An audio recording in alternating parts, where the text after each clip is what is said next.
Microphone check. I'm back. Finally. And I'm all dressed up after who knows how long it has been since I've been dressed up. But here I am, full attire. Torso and pants. It's good to be back.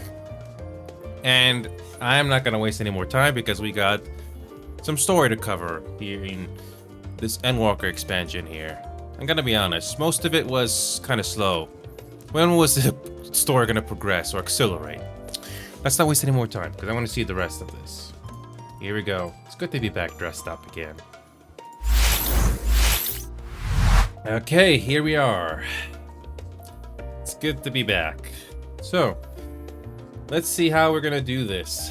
Hopefully, the story will finally pick up with the arc. Alright, here we go. Let us do this. I'm gonna quickly check on something here. Okay.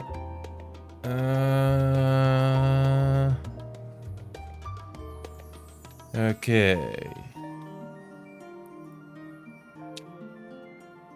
Alright, here we go. Making sure everything's good. Audio level's good. Okay. We're gonna finally continue on with the story here. We did the dungeon and the raid. Heidelin is gone for good. When is there ever not any sacrifice going on in this game? Or the franchise for that matter. Nevertheless, let's see where the rest of this plot is going. And we can probably go to Monk. Let's see. It's a bold decision. Ooh, I wonder what kind of urgent news we have. I trust you had a good rest? An envoy of Master Foshinol's arrived not long ago with a message. The Laportes have determined Mateon's location. We've been asked to gather at the rostra. I'll meet you there, along with the others. Oh, they found out already. A great many of the helping hands delivered Demontite are still here in Charlayan, and I for one couldn't be happier. Between aether burner to be refurbished, supplies to be transported, and meals to be prepared, we need all the assistance we can get. Even Lord Aminolane has been doing his part, albeit at a snail's pace. Still, it's the thought that counts. But a bit more effort wouldn't go amiss.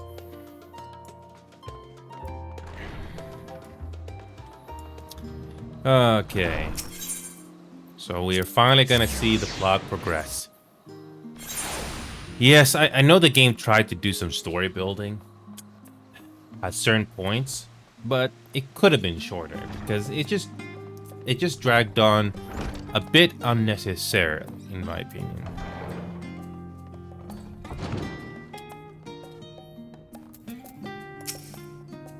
If you would know the reason for this assembly, you'd better ask Master Liverleer. What took you so long? We have much to discuss and scant time to do it.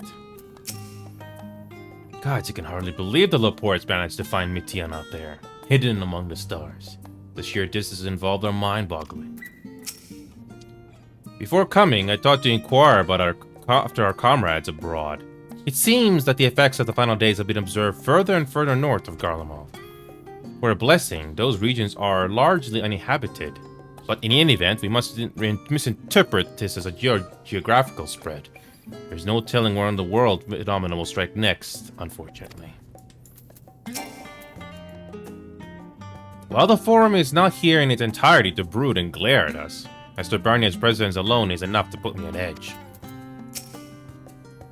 Not feeling any ill effects from the Altioscope, are you? Playing test subject for these new Aetherites. Even the mention of Aether sickness makes me feel a little queasy. Heidelin, the heart of this star, is gone. And yet, on the morrow, the sun will rise and life will go on. When I look upon Charlayan and its idyllic surrounds, there are moments when her absence feels unreal, as do the final days that were so. I fear our recent travails within Labyrinthos and the Ethereal Sea have taken their toll on my mind. For last night I received a visitor in my dreams. Moinbreda. A vision not of the woman she was, nay, but the woman she would have become. Oh boy. How did you sleep? Well, I should hope. It's likely the last opportunity we'll have to take a proper rest for quite some time. I Probably could have done with a few more winks myself. Ugh. Oh boy. The thought of what's to come was keeping me awake, you see. So I thought to do a bit of research, hoping might eventually feel weary enough to doze off. But before I realized it was already morning. No need to scold me, I already regret it. I'll probably only feel the regret more keenly as the day wears on.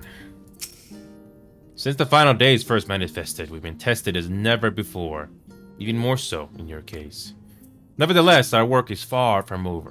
We can afford to falter now, not when the end is in sight.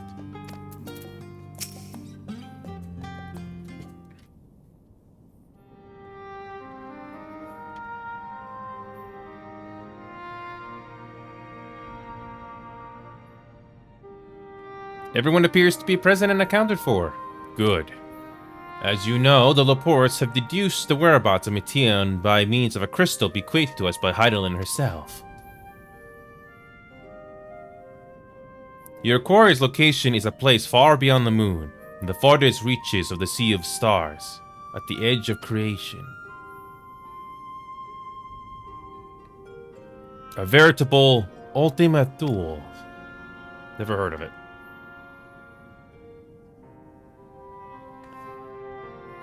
Indeed.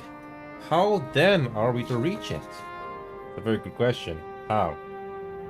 Is this gonna be like that final mission in Mass Effect 2, or is it something else?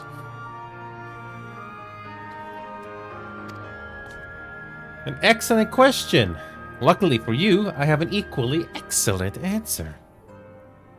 In theory, with its advanced propulsion systems, the moon is capable of delivering you to Ultima Thule. But the myriad other facilities housed within would greatly impede travel through the Sea of Stars. Even the Mother Crystal may not possess ether enough to bear so massive a vessel to our destination and back. However, if we integrate our Hyperhopper into your Aether Burner, we should be able to fire things up and jump our way to the end of the universe in no time. Father, does this mean...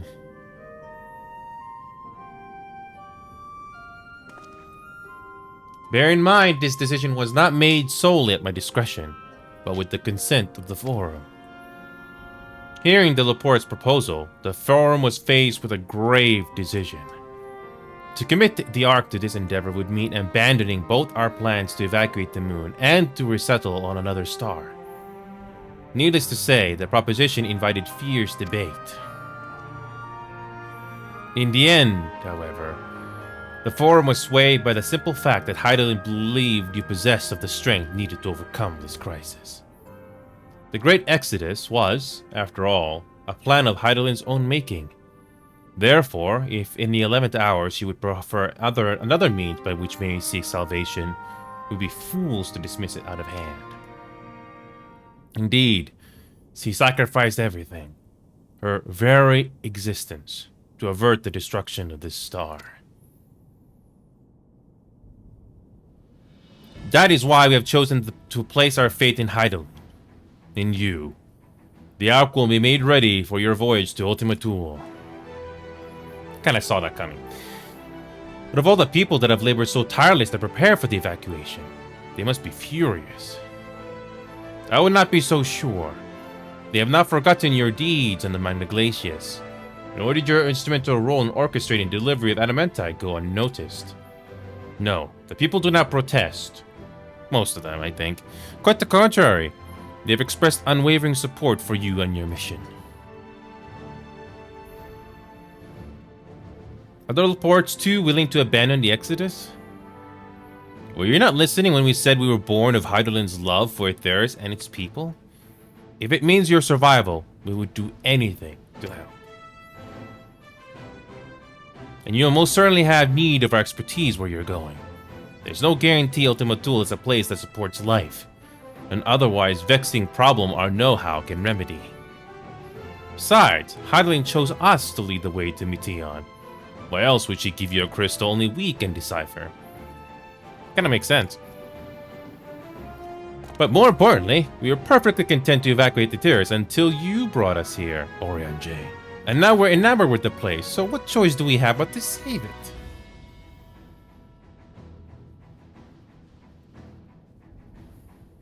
Of course, none of this is possible without you in the science. So I must ask, are you certain you wish to do this? Well, we don't have any other options. That or everyone dies. Eventually.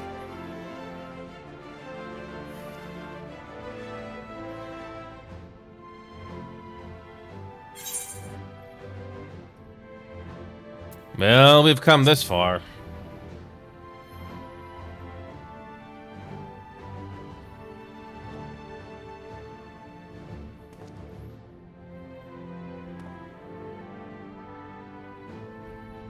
Very well. We shall inform the Forum of your decision and begin preparations to bolster the Ark with the Hyperhopper. The Laportes will coordinate with the Elsabar contingent to have the necessary components transported via the Tower of Babel. Of course, it'll take time until the work is complete.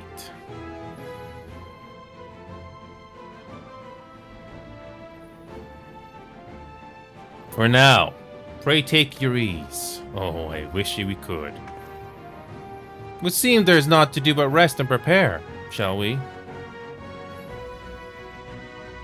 I don't know. Are we gonna get another twist here in this little tale? Is Mitian gonna give us a jump scare? For once, after all this time? Who knows? No need to worry about leading a hand with the Hyperhopper. We already have more than enough help, so can relax while you still can. There is much to be done before the Ark can be made ready for your voyage. Would that it could be afforded time to speak it up in Oneleze, alas. I can but pray they find a moment of quiet calm before the journey to come. As you can imagine, not all Forum members were willing to endorse this plan. Through no fault of yours, of course. Given what is at stake, it is only natural that opinions are divided. That said, the final decision was reached with an overwhelming majority, much to my surprise.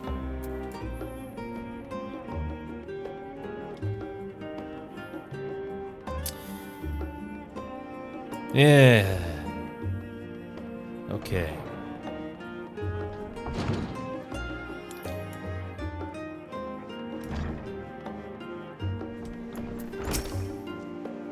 Maybe it is rest, but I'd much rather find something productive to do. Suppose now is as good as time as any to hold my lance. Not that I've ever found it to be dull. Still, it is my mind on the eve of battle. Perhaps now I can finish that book I was reading. What? Oh, pay me no mind. I'm sure better things to do with the time afforded us. The Forum hath placed the fate of mankind in our hands. Must not betray their faith. I should very much like to speak with the Laportes once their work is complete. This plain highland has entrusted them with a great deal of knowledge, and I suspect there's more they could teach us. A rare opportunity to rest. I would say we make the most of it. I was expecting to have time on our hands. What should we do? We're gonna get a cutscene? In all honesty, I didn't think the Forum would approve this measure, and certainly not by such a large margin.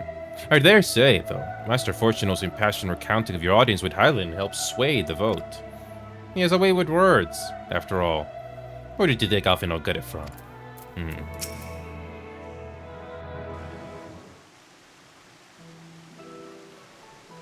Ere we depart, we must leave nothing undone. Quite. Though it is difficult to conceive of how one could best prepare to brave a domain where Dynamis governs all. Nevertheless, Hydaelyn deemed us worthy of the trials that await. For lack of any other feasible options at this late stage, let us trust in her judgment and face Mithian as we are. Which leaves the not-so-small task of coordinating our efforts here to you and Tataru. If all goes to plan, we'll be back before you know it. Oh, please don't foreshadow me. I certainly hope so. We'll be praying for your safe return. Mayhap it will affect the Dynamis for the better. With that settled, we should get some rest and make the most of the time we've been afforded. Oh, not now. The meeting's over, is it? You were in there for so long, I started to worry. What did he have to say? Well, we got some good news. The edge of creation. I see.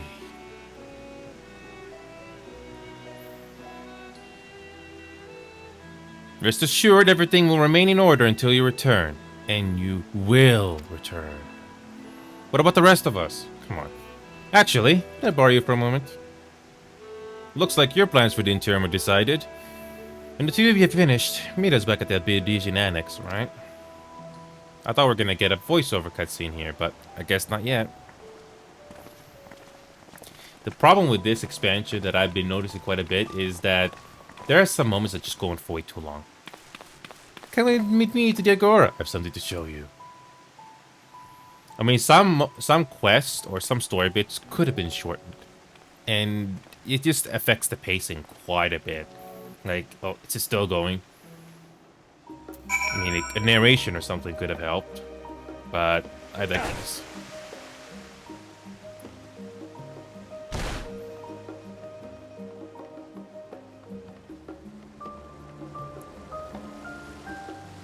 Can we jump through here?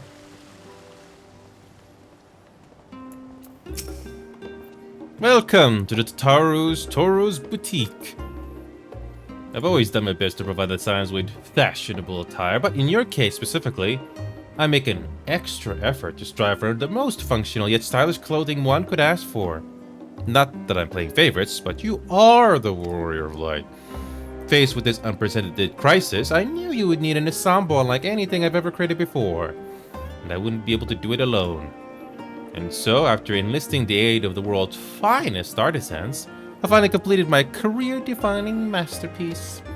But then, inspiration struck. I saw a golden opportunity just begging to be seized.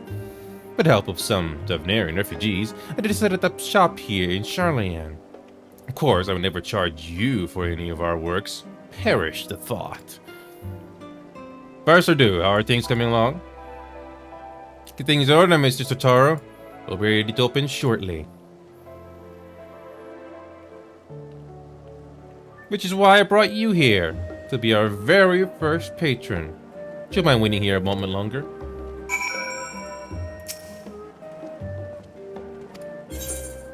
Oh no, is it gonna be like those back and forth stuff? Oh my god.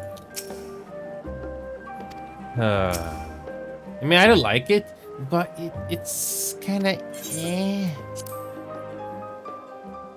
Let's see what happens.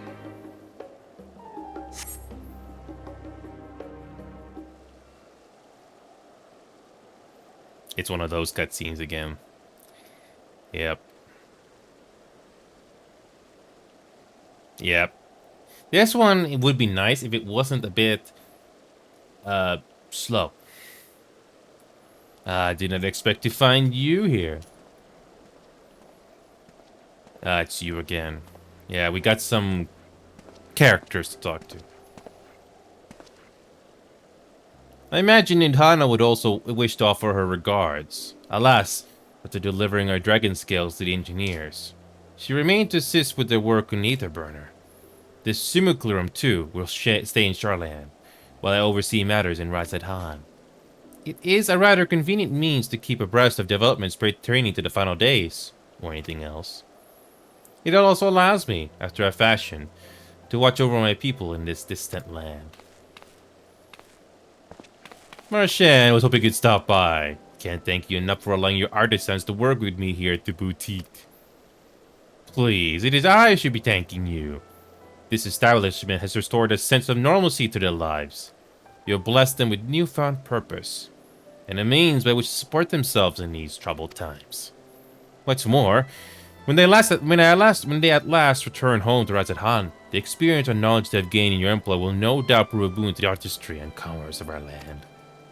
In fact, I came here to see how your new employees are settling in, and to express my gratitude for granting them this opportunity. It's an opportunity for me as well, believe you me. The artisans have taught me so much about Dovnarian craftsmanship. Their resourcefulness and ingenuity are nothing short of inspiring. Welcome back, Core. I'm all dressed up again. This is the main story of this expansion, by the way. We're basically at level 89, and we're like one level away from the end. So we gotta travel. I don't know when that's gonna happen, but yeah, here we go. I can't wait to see what kind of wonders we come up with. Pray for your success in your endeavors, Mr. Satoru. Before coming here, I heard word of the forum's decision. What will soon be attempted. It was only then that I finally understood what my father called this star, the latest bastion of hope. I am doing much better, Nilancourt. I was really sick 2 or 3 weeks ago. For 2 weeks or so, I was out of commission, Nilancourt. That's why you haven't seen me much, or heard me as much in that time. But I'm back, playing this game, Marvel Rivals, and a handful of others. And the other game that I gotta do for obligation reasons. But I'm back. And this is the only MMO that I have time to play, Nilancourt. It's not for everybody, but I personally enjoy it for what it is, even if it has its flaws. Indeed, it was the last bastion, for the flame of every other star he encountered had likely been extinguished. In the boundless dark, the light of brimming life must have been blinding in its splendor. Your journey into the heavens to protect that light. May the scales of my kin serve you well. I have faith you will prevail and restore peace and tranquility to this star.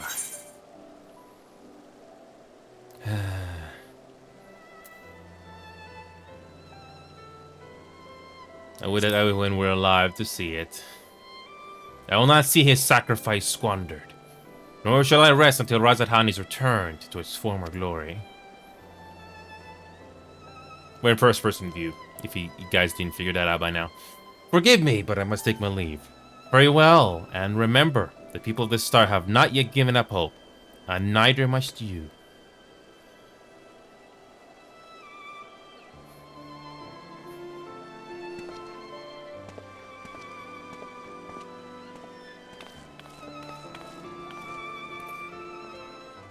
And we got another character coming up. Wonder who is it this time. This one is a little slow. I think this could have been done better with third person, but whatever. Yeah, it's slow. Where must I go get a meal with some flavor in these wasteland of taste? And oh boy, who is it this time? It's you again, from Heaven's Word.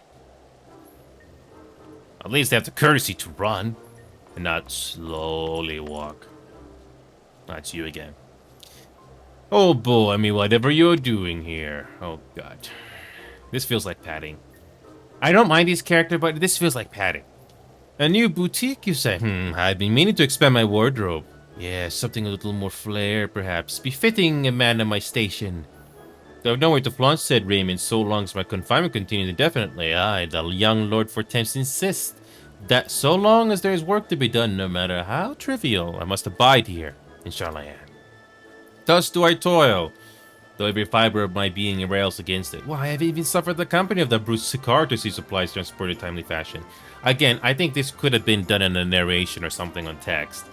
This is just padding, in my opinion. Yet he was the one granted leave this morning to participate in some supposed covert operation. So I suffer instead for his otherwise welcome absence. Now burdened with extra busy work. And without Honorite here, there is one to prepare my meal. No one to prepare my meals. I came here in the hopes of finding a nice cafe. Perhaps. Alas, the strong delicacies I've sampled were lacking in every respect. Oh my god. Have you tried Dark and Love? You can find it all in the shops. Kind of in all shops. Erica and Love? It sounds sophisticated. Like me. I thank you for the suggestion. In a full belly, I dare say can endure this purgatory, if only a while longer. Ta-ta, old boy. Oh my god. This is going on for... Oh my god. This could have been done in a narration or something. Oh my god. After you've done... If you have seen this enough times, you'd be like... When is the story gonna accelerate again? Well, is that Nina Totaro I spy? And is it Hancock? Yes, it is Hancock. Why did I not predict that? Hancock, what are you still doing here? You said you were returning immediately after dropping off your cargo. Yes, that was my original plan. After all, any expertise required aside from the delivery of goods is well beyond my purview. What manner of entrepreneur would squander an opportunity to study the markets of the northern seas? Or not, I will turn stay with the Gange once I have finished.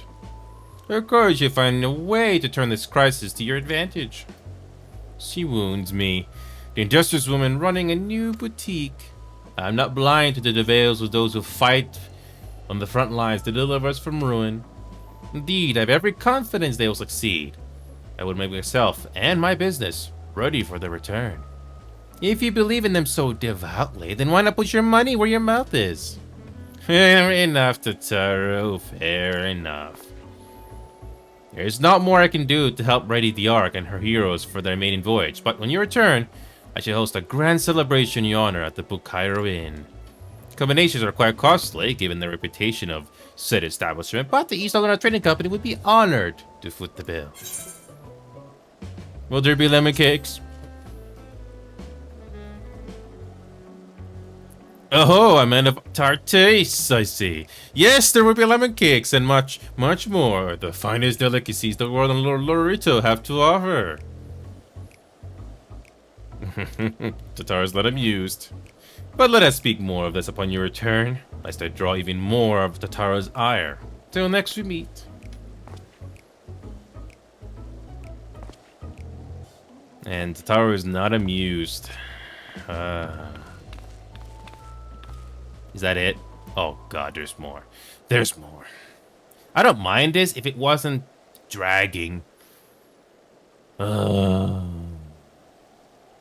Still going. Who is it this time? Is it Lizane? Oh god, this is going on for so long. Come on. Decided to spend your time on the markets, did you? No, it's the Garland Ironworks crew. Yay. I mean, it's nice to see them again, but it's not progressing the story, is it? Anyway. Taru. Thanks, wait. I think it work on the arc proceeds apace. Well, this one actually has something interesting to say for once. It does indeed. Collaborating with the greatest minds of Charlie and Razat Han has been a rewarding experience. And that's to say nothing of what we learned from the Laportes. The arc is unlike anything we've ever had the pleasure to work on. Even Nero was rendered speechless on more than one occasion. Can't wait for you to see it. Okay, this one actually has something to say for the plot. I like it. And you'll never guess who paid us a visit before we came to Charlayan. Alpha. I was wondering why Alpha was doing here. I think he sensed the coming danger and returned to check on us. He was always one to turn up in a time of need. And I suppose that's why he decided to join us here in Charlayan. Good thing, too. I don't know how he does it, but he has a knack of brightening your day just by being there. It's still hard to believe we have the means to send you off into the great expanse, though. The furthest known reaches of, well, everything. I never thought I'd live to see such marvels, yet here I am. This alone makes up for that previous two conversations that didn't really add much. More often than not, the stars are the catalyst that sparks the need for these great innovations. That's an understatement. To think how much I've missed out on had I not been a member of the Ironworks. An awful lot of work, to be fair. And the privilege of being worked like a cart chocobo. Yes. There's that, too. As busy as we've been, I wish there were more we could do for you. But no matter what happens, we have to keep believing for a brighter future. And one filled with even more adventure. Yes, because there's gonna be more. You know there's going to be more.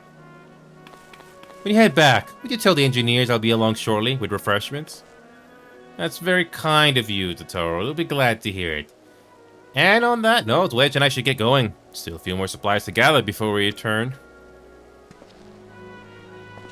Actually, this one has something to do with the plot, thank God. Something to talk about the tease for the ship that we've been waiting for after all this time. Is that it? Someone's gonna take a screenshot of that. Terribly sorry for the wait. Right this way, if you please.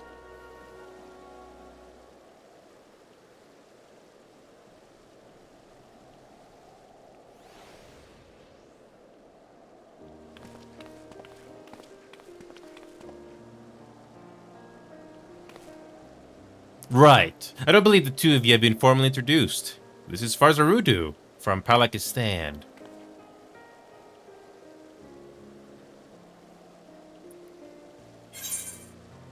Haven't we met before?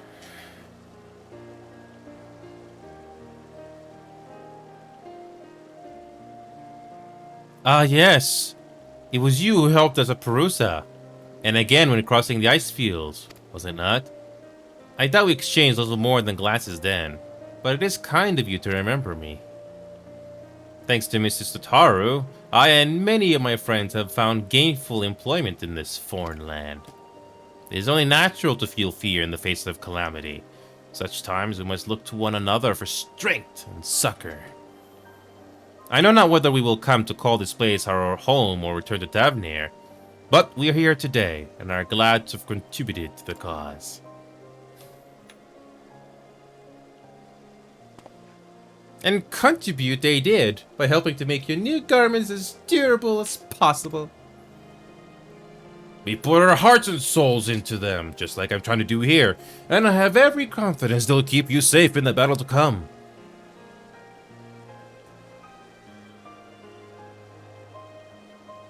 There's that anime look. I love it. If you've seen anime or manga, you know this look. Anyway, God, just to think how far we've come since our humble beginnings at the Waking Sands. Please don't remind me. From the rising stones to the falling snows, and even a certain insufferable someone's Ruby Bazaar. We were always fortunate to find friends along the way. That's putting it lightly. Even when you were swept away to the first, Grahati was there to grant you sanctuary. I'll never forget the relief I felt when you all returned to us. I thought my heart would burst. Yours has been a long, long journey that I've been privileged to watch, often with bated breath, as you persevered time and again.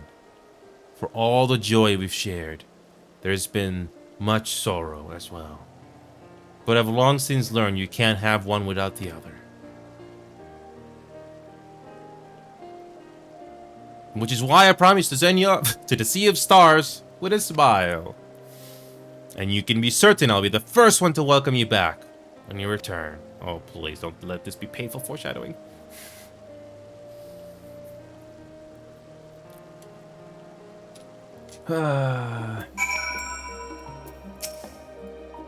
In addition to your new ensemble, we have raiments and weaponry for every need. So please, feel free to browse our stock.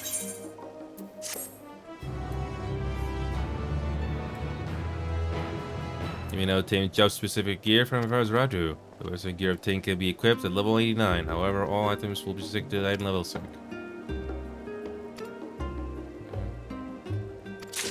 Okay. Okay. Oh. Available.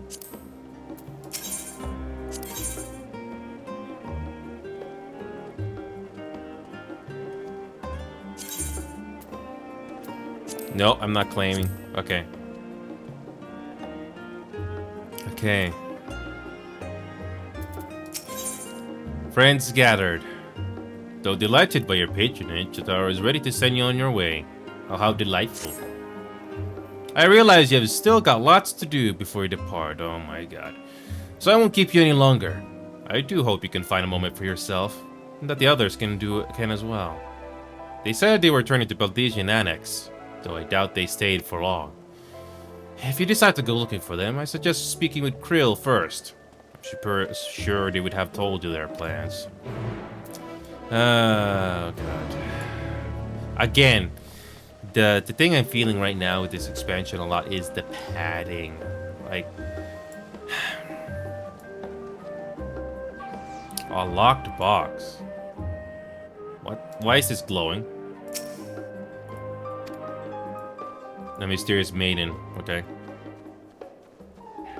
Okay.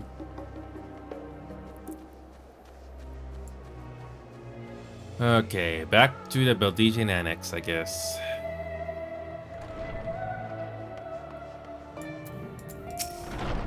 They're back. Think you received your gift from Tataru? It was a surprise long in the making, with many, many long hours of fretting to get everything just right. I'm glad to see it realized, and with great success. If you're looking for the others, though, they've already taken their leave. Stola, Tancred, and Orianji have gone to the last stand for a bite to eat. Aleze and Tia, meanwhile, thought their time would be better spent poring over the books at Numinon. As for Alfinode and Estinian, well, they've elected to pay the visit to the Liberal Estate, though Estinian seems somewhat reluctant to go. I'm sure they would all be glad for your company if you mind to seek them out. Should you be feeling peckish, I suggest heading to the last stand before Stola and the others finish eating. But above all else, it'd be foolish to run headlong into a battle at a fatigue mess, so remember to get a good night's sleep. Oh boy. I mean, I don't mind talking to characters, but like, please, I want to see the rest. That the story, the world is ending. We need to see something done. Yeah, I can see why some people are not saying a lot of positive things about this. I mean, when the story does accelerate, like I said, like I have noticed already, it's nice. But when it's slow and it drags on, I'm like, oh, come on. Try as she might, Tataru had no chance of standing between you and a hearty meal. Don't worry, we saved some for you. Can we get some voiceovers for once, please?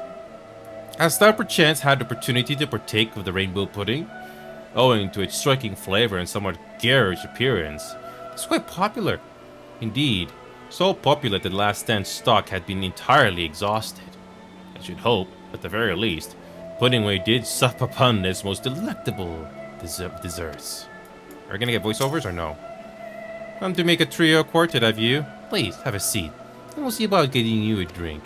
Can we get some voiceovers, please? Please? Or is it just gonna be silence? Come on, give us some voiceovers. Your business with Tataru was finished. Yay. My, what a thoughtful surprise. Whatever would we do without her? Indeed. And she's right, you know. It hasn't been all doom and gloom. Feels like a lifetime ago that Master Louis Soir gathered us together to form the Circle of Knowing. Since then, we have experienced much. But rather than feeling wiser, the more I learn, the more I find my knowledge lacking. Forsooth. As a student, vainly did I believe that I held the secrets of creation in my grasp. Yet that which I had seized was but an insignificant sliver of what awaited in the wider world. Every encounter, every experience hath served to open mine eyes, enlightening and humbling me in equal measure. Even from those whom I called enemies have I learned many a valuable lesson. What will we learn at the edge of the universe, I wonder?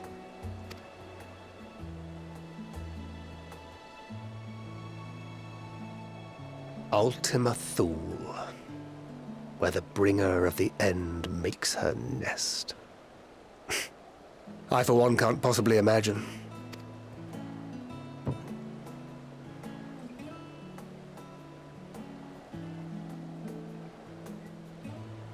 But whatever awaits us there, we will survive. We must. For her.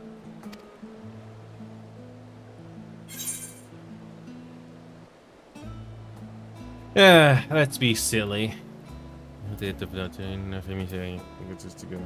Just make sure you bring enough ammunition.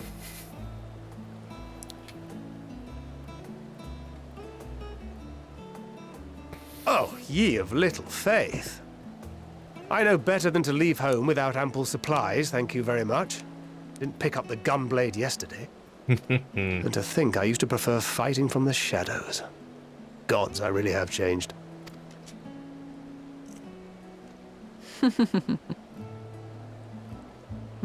We've come far together, and if we have aught to say about it, we'll go further still. Aye, we will avert this calamity and return home. Oh, that's painful foreshadowing again. Because you don't know. I mean, for the last few expansions, it has been more or less a straightforward endeavor, but maybe this time will be a little different. Who knows? In preparation for which, we must give thought to what we hope to achieve after the proverbial dust has settled. What with the primals and Ascians all but dealt with, I suppose we'll need to look for new hobbies. In all seriousness, though. In uniting to overcome a common foe, the disparate peoples of the world have found a way forward together. It's a truly gratifying sight to see. Indeed. Though it was many years in the making, we have successfully set in motion the gears of fundamental change. And for this game, for that matter. Especially its terrible beginning, to say the least. With this, we have fulfilled our humble role as a symbol of hope. And I dare say it is time to bow out. Oh, please, no still painful foreshadowing, please. After all, there is no shortage of hands to bear the torch in our stead. Oh no, please don't say that. Oh god. You know, I never really considered I might live long enough to see an after. Oh god. But even if my time as a scion came to an end, I don't expect that much will change. God, why are they talking like that? Traveling the world, going wherever the wind blows, lending a hand to those in need. A journey for journey's sake. It doth suit thee well. I must confess I too have yearned to see more of the world. If thou art amenable to the suggestion, I would accompany thee. Mine ability to effect an air of normalcy through artful disguise is much improved, thou must concede. Aye, well, improvement is relative. You still look suspicious no matter what you wear. Oh, you flatter.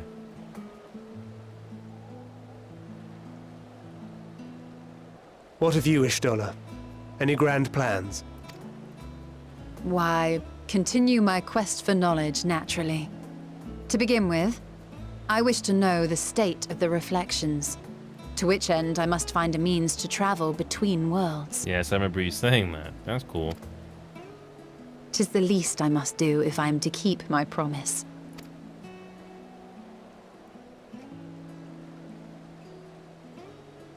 Should my pursuits prove unduly arduous, I won't hesitate to call on you. And in return, I will take you to see Reen one day. I'm sure you cannot wait to see the fine young woman she has become. Spare me.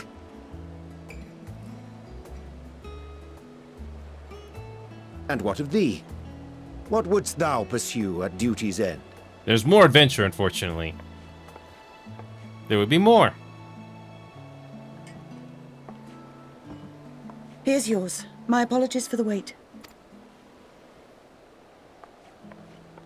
Well, shall we make a toast?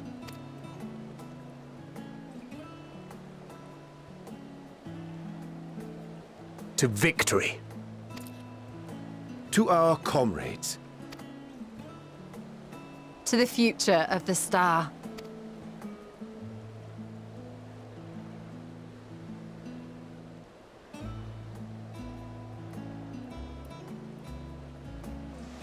One last calm before the storm.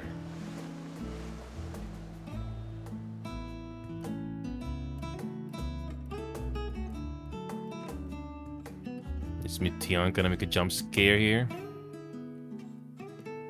Because we haven't seen Meteon since, you know, that MSQ earlier.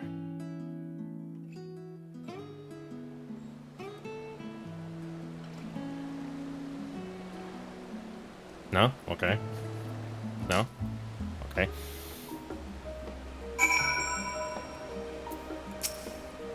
You can always count on your friends to help you maintain perspective. A pity you might take a perverse pleasure in it. I like to think I give as good as I get. Though, fare better with occasional assists from our consuming otter. But it's all in good fun, and I wouldn't have it any other way. This looks good, by the way. Oh. I say, whence came this simulacrum that's standing beside thee? Oh, you're getting drunk. Cool. I see falsely. But it's still Thancred, but moments ago employed the self-same doubling magic. Alright then, keep thy secrets. Oh, you're getting drunk. Cool. Leaving so soon? I suppose it's for the best. I'd rather you not explore the bottom of the bottle with Oriange. I dare say the others will welcome your company as well. If you can find them, that is. In any case, as long as you make the most of your time, then it is all that matters.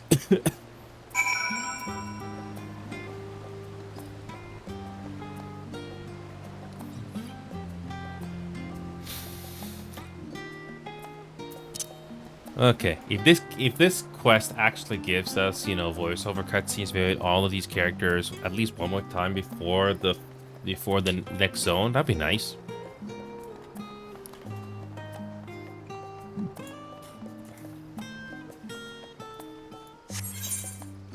Because if you do get that, it's nice.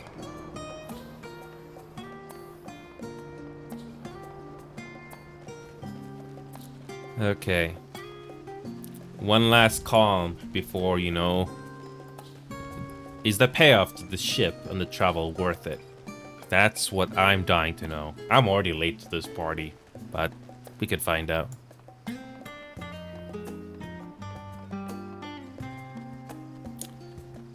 Alright, now we're gonna get some voiceovers here. Don't tell me only those three we get voiceovers. We gotta get something here.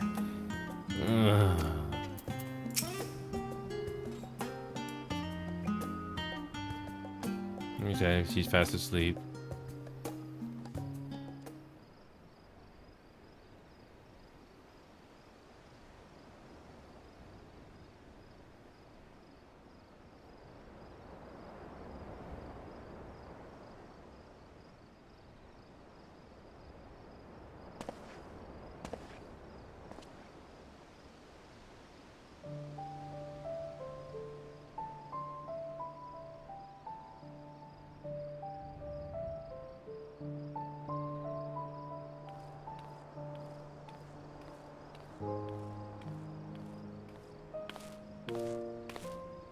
Oh!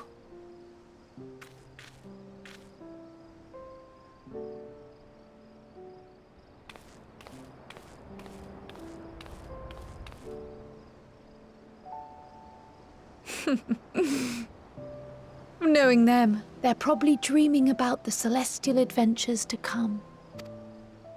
Just as well. They've been running themselves ragged of late.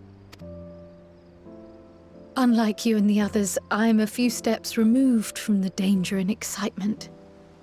The things you all get up to never fail to impress me. But by the same token, I can't help but worry. Not only for your safety, but for your happiness.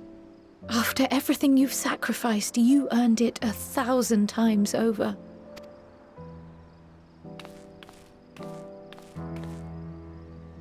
From the simple pleasures of tucking into a hearty meal or collapsing into a comfortable bed, to the grand triumphs of visiting legendary lands or finding true love.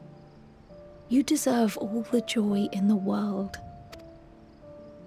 There is so much that life has to offer, so much to be treasured and shared with those we hold dear. So promise me this. Come what may, you won't give up on your own happiness. When you're out there fighting tooth and nail, it's all too easy to forget. But in the end, your passions will be your greatest strength of all. Remember that.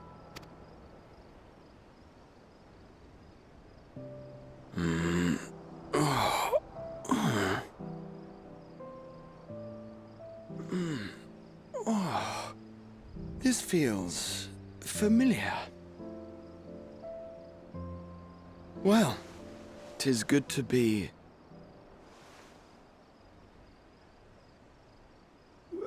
Wait. What are you... What am I... Gods, don't tell me I fell asleep. Not that there's any shame in it, but you were sleeping like babies. Oh, how embarrassing.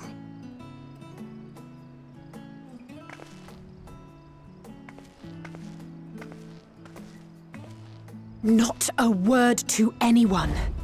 Understood? Not one word. Oh God. I'm told that sleeping in proper beds of your own choosing is a much more effective way to prepare for battle. Oh, Krill.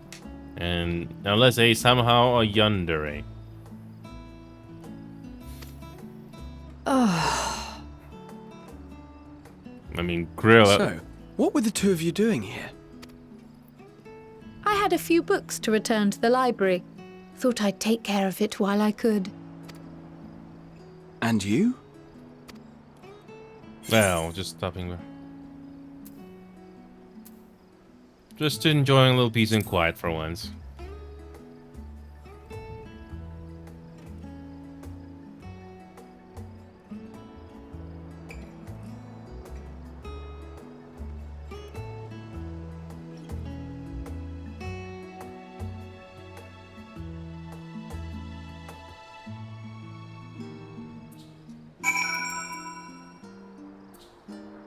And Krill. If nothing else, these two seem to be in good spirits. Still, I'll send them back to the annex for some proper rest. Even if I have to drag them by the ears. That's enough reading for one day. As we don't know how long we'll be away, I'd best return these books before we depart. And eat. I'm absolutely famished. What about you? I see. Perhaps I'll stop at the last stand on my way back. God, I didn't realize I was so tired. One moment I was resting my eyes, and the next, I should go get some air. Maybe a quick bout training, but not sleep. I'll sleep when I'm dead. Yeah, and I guess Alphinaud and everybody else has some words. Well, I guess we got, you know, some moment of peace before the travel.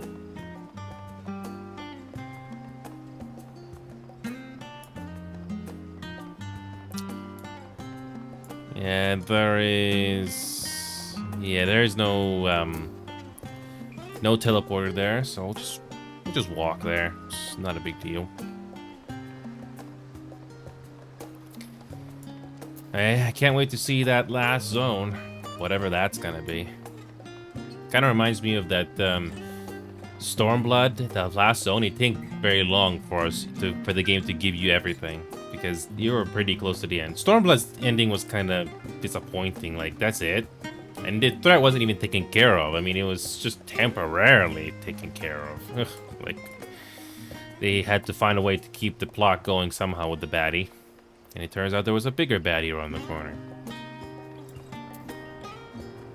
Okay.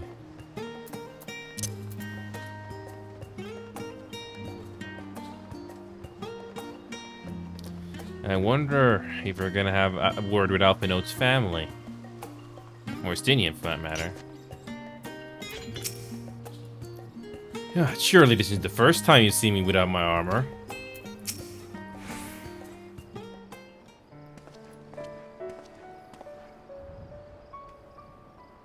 Oh. What brings you here? Well, we've had some interesting conversations. Ah, so you were worried that the Levier household might again be gripped by turmoil. All is well, I assure you. In my letters home, I had made mention of Estinian, you see. My mother wished to meet the legend in person, and so we arranged to have a spot of tea together. Chaotic, welcome back. I'm doing better, thank you, Chaotic. And you came in at the right moment for some voiceovers with some characters here before we do a trip to save the world. So enjoy, Chaotic. It's good to see you back. Also, I'm disappointed that Velvet Remastered was a disappointment. That game did not go anywhere, by the way. Anyway, let's continue. Enjoy the show. Good to see you back. Where were you in my hour of need? Fell beasts I can face, but I'm not made for idle chit-chat with lords and ladies. Well, I for one thought you held your own. Mother was the picture of delight. I might have been delighted myself, were we in a tavern with more agreeable drink. The thought of fleeing crossed my mind, but what then? I'd never hear the end of it, least of all from Tataru. I'm sorry. 'Twas not my intent to cause you such distress. It's just... It was one of the things I didn't want to leave undone ere we set forth. Feel free to mention that, Chaotic. Let's continue with this cutscene, because I want to see the rest of this. That's not to say I think we won't be returning. Yet, given what lies ahead, I did not wish to leave for later that which I could do today. After all, tomorrow is never promised. It's fine. Not like I had better things to do. Besides, seeing you with your mother brought back fond memories of my own. Be we rich or poor, family is family. And not everybody's fortunate to have a family, or close family to grow up, which can really make a difference in people growing up, but I digress. Well, it's past time we were on our way.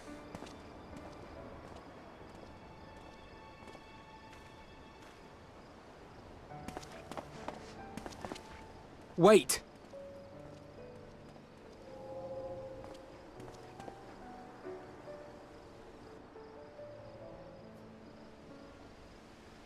Since I left home, I've made a great many mistakes. Mistakes for which I can never make amends. But through it all, you didn't give up on me. To have returned here with you at my side, it means more to me than you know.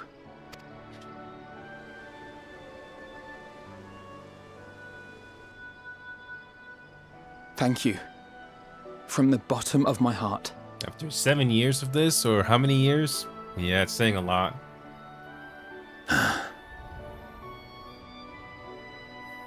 Forgive me, but it needed to be said. I'm the one who owes you thanks. Were it not for you, I would not be alive today, nor come to terms with Nidhogg's spirit. I am ever grateful. For once, Estinian sounds like a human. Well, having a moment. You were never one to forsake a friend, Alpinode.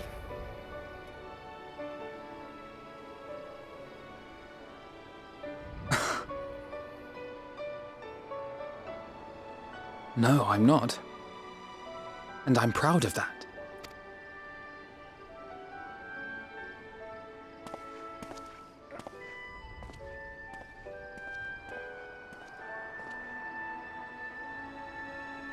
A character moment right there. I hope that's not gonna be like that Aliens game, Chaotic, that I kind of forgot. I forgot the name of it, but it kind of sounds like it more or less does the same thing, but I was like, yeah, no. A few of our comrades decided to remain a while in Charlotte after making deliveries. You have to pass on your way here. All that remains is to return to the annex and give my armor one last polish. I expect Alvinode has maintenance to carry out on those floating things of his too.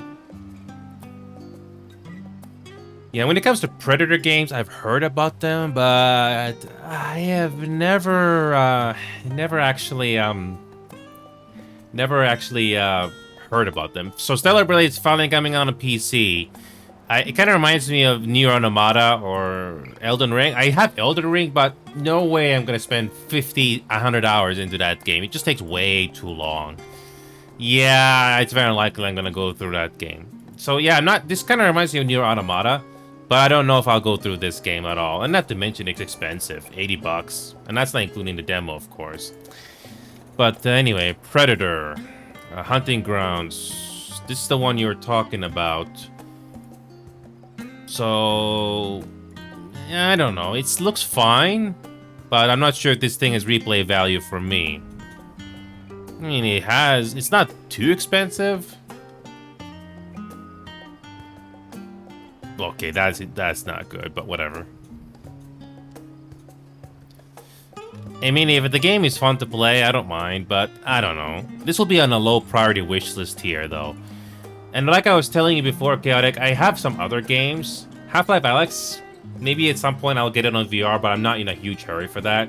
I've heard that Clear Obscure Expedition 33 is made by former Ubisoft employees. Apparently, it is about more or less as good, or just as good as Baldur's Gate 3 in a way when it comes to entertainment and story. But I'm not sure if I can go through that game. And not to mention the price and the amount of time it takes to complete it. So, I don't know. I may remove this from the wish list because I have way too many other games that I haven't even picked up yet on my library. Yeah, I also completed Persona 5 as well, Chaotic.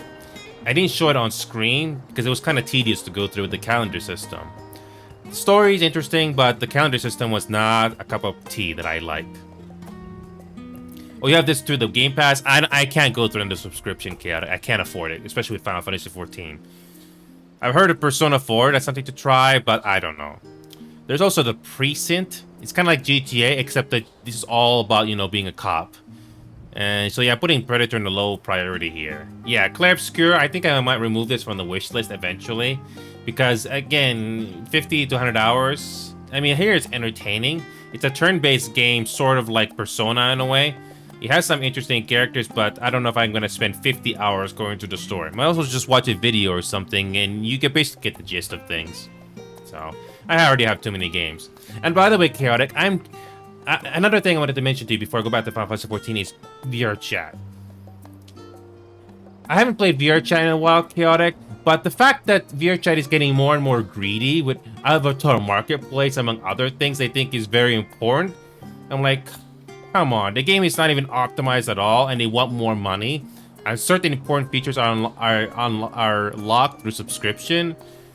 That is just making me dislike the game more and more. I mean, sure, it still has a healthy fan base because it's free, but come on, you want more and more money? Well, it's a good thing I haven't touched that game in a while. But again, I digress. Yeah, that's basically what's been going on, Kat, besides being sick for the last 2 or 3 weeks. Yeah, it was just, that's basically what's been going on. I've been loving Marvel Rivals, Chaotic. It's the only game right now that I can play both casually and competitively. I mean, this game does have competitive as well, but it's not exactly main focus. It's not as fulfilling as, you know, as Marvel Rivals, because at least you have teamwork in that game. But again, I digress. But yeah, this game is subscription-based, Chaotic. I mean, sure, there is a free version to this game, but you don't get the full features. But at least it's not as predatory as VR chat. So, yeah. The world building in this game is something you either will like or you don't. It really depends if you're an MMO or MMORPG type of person, though. But anyway, Chaotic, it's good to see you again, even if it's for a short bit. I basically brought you up to speed what's been going on. So, you're welcome, Chaotic. It's good to see you again. I'm glad to be back dressed up, too. So...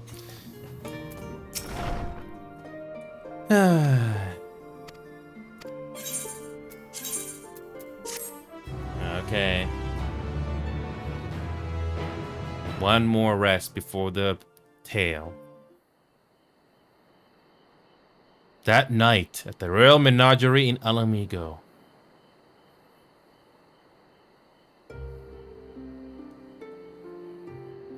Oh, back there.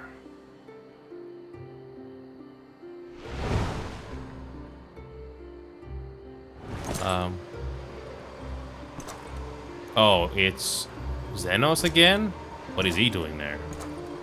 So he's going back to where he died, quote unquote.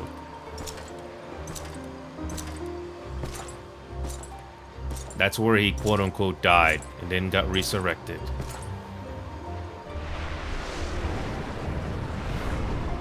What is he doing back there? You will never get what you want. Not even the battle you pine for so dearly.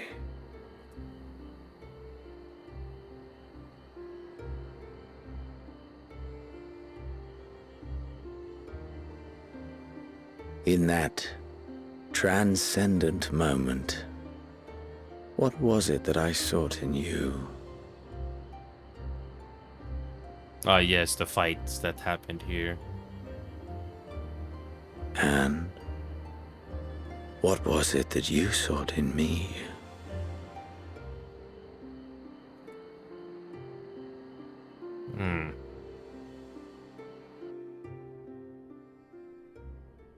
And thus it dawns. The day of reckoning. it...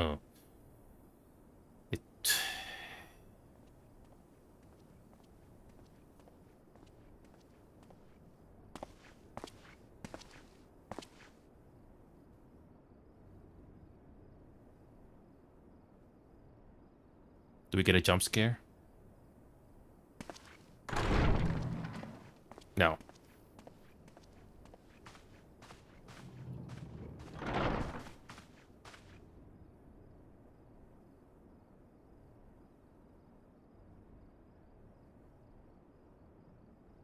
Awkward silence.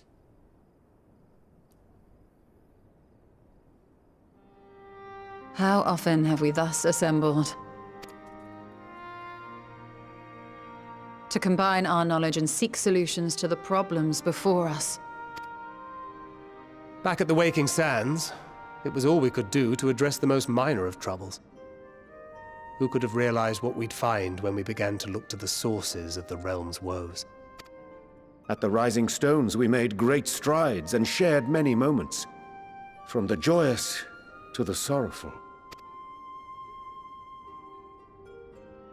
We've had occasion to call other places home too. Be it Ishgard or Kugane, we were fortunate to find sanctuary wherein we might take stock and continue our fight.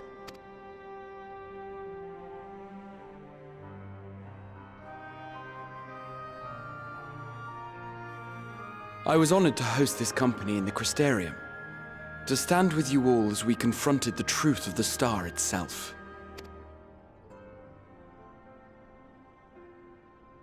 And now from this place, we go to fight the most important battle of all.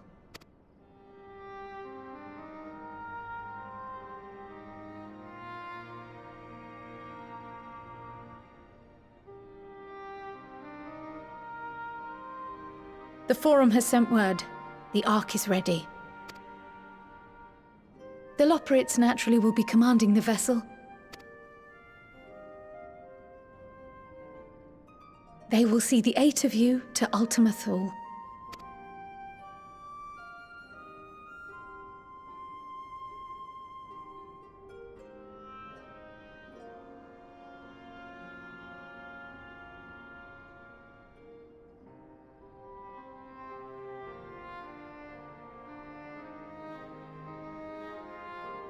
Upon arriving, your objective is to find and vanquish Meteon.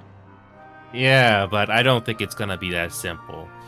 There's something more to this Meteon, or is there something else that we don't know about besides the inside knowledge we had back at, back in that time stream? But whatever. Yeah. I have a feeling this is not gonna be that simple. There's gonna be more revelations. But I digress. As a final formality, the Forum bade me ascertain your resolve. So, are you certain you wish to do this?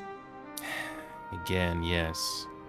Either something we do something about it, or everyone dies. Or the next calamity is gonna happen. aka Final Days. Or more people will die. We are.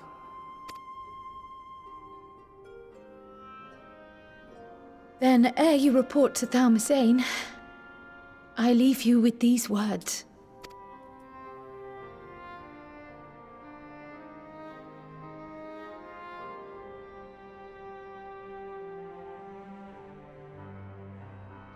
You must triumph. What that means will differ for each of you. Oh boy. To make it back home, or to simply avert doom, or perhaps something else altogether. Yet whatever it is that drives you, I have faith in its power to see you through. So please, triumph.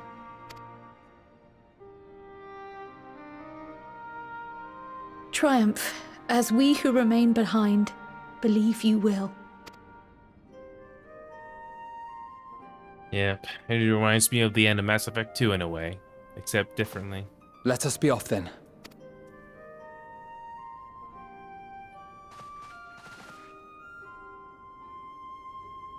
Oh. Wait!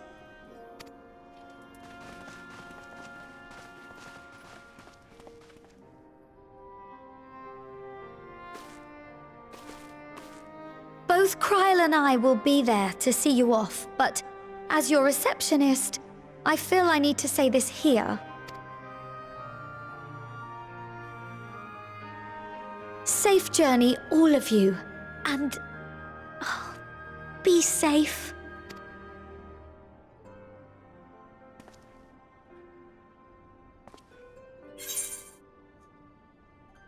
You too, Taru.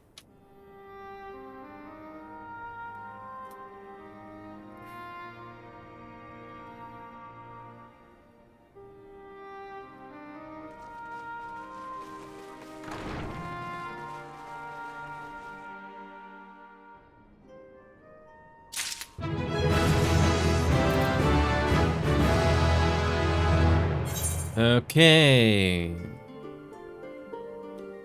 That's another one leveled up. Sweet. Okay. Unto the heavens. Yay. I suppose this will be part ways. For now, at least. Would that I had sage words of wisdoms to share you depart. Mayhap the teachings of Galapodician will suffice. Surrender not to anger or hatred, he said. Look beyond them, and there find true strength. What one sees beyond is open to interpretation, I think. But for me, it would be the things I cherish most in life. Things I believe are worth fighting for.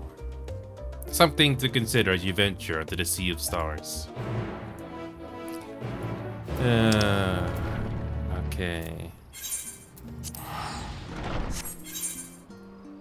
There we go.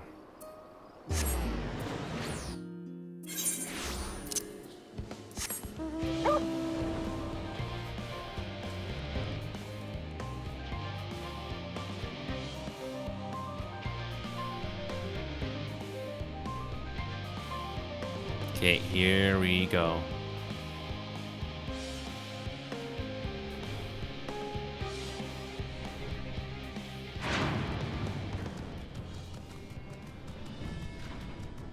Here we go.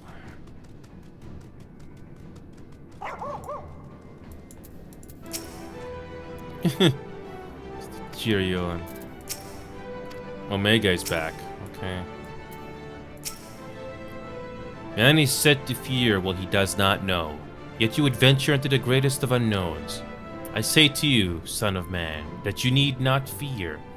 So long as man shares a bond with dragonkind, so too does she share a kinship with the heavens, and our ancient home amidst the stars infinite. I pray you go forth and prove this bond of ours, tempered and tested, shall endure unbroken for 1,000 years. First the great Exodus, and now this. It seems there's no end to our work. In truth, more than a few gleaners were distressed to learn that their earlier efforts were for nothing. It was no easy task convincing them that the new plan was for the best, I can tell you that. I can't tell you every man believes it's the wisest course, but I can say that all will be forgiven if you deliver us from the coming doom. If you don't, well, at least you won't get the earful, I certainly will. It's troubling enough that the brute Sikaar left without warning, leaving me to carry all those cumbersome containers. But that he failed to present to send you off is absurd. What could possibly be more deserving of his attention at a time like this? Okay. Alright, here we go. Oh, okay. Okay.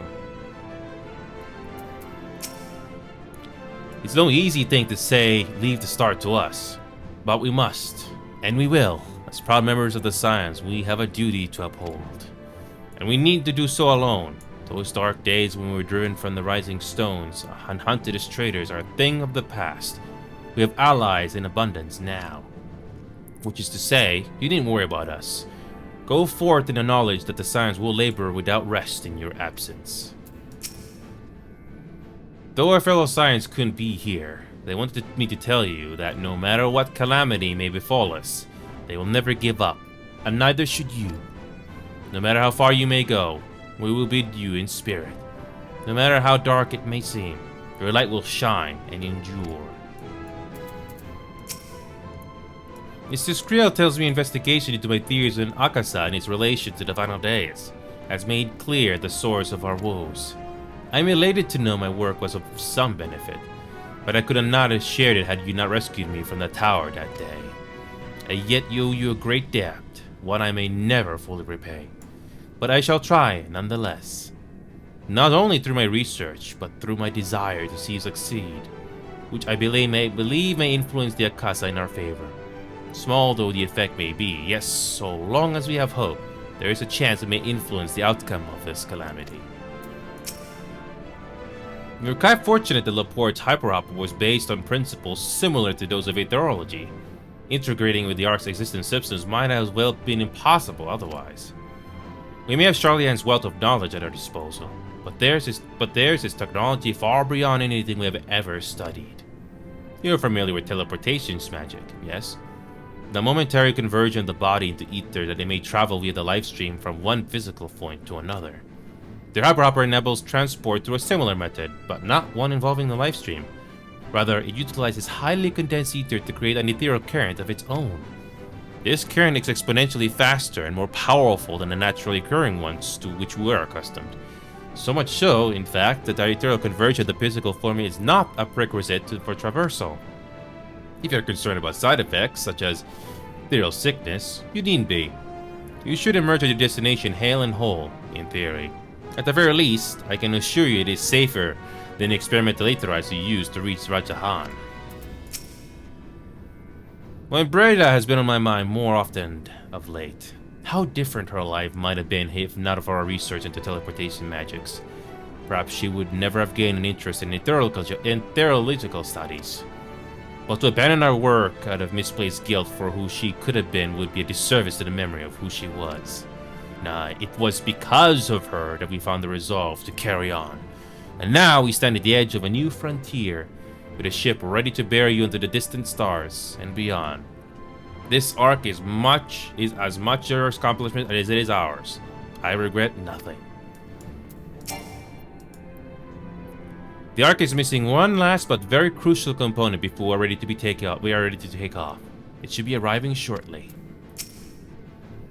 Let's hear what our father has to say. Quite the turnout, wouldn't you say? Then again, who would want to be present for a once-in-a-lifetime event? They said work on the arc is finished, but you certainly wouldn't know by looking at it. I'll send word to the Alliance leaders the very moment the ship takes off. Obviously, they couldn't be here, but I'm sure they'll be cheering you for every step of the way. I wasn't expecting quite so many people to be seeing us off. This is the pinnacle of aetherchemistry, a synthesis of modern innovation and the ancient wisdom of Alag. The Ark's engine appears to be capable of processing condensed ether in quantities I never thought possible. That even Wilfson and Wilbedow should be in attendance is most unexpected, but I'm nonetheless heartened by their presence. So this is the ship that will bear us into Ultima Thule. For so many to see us off like this seems wholly unnecessary. Still, I'll not begrudge them for fishing as well.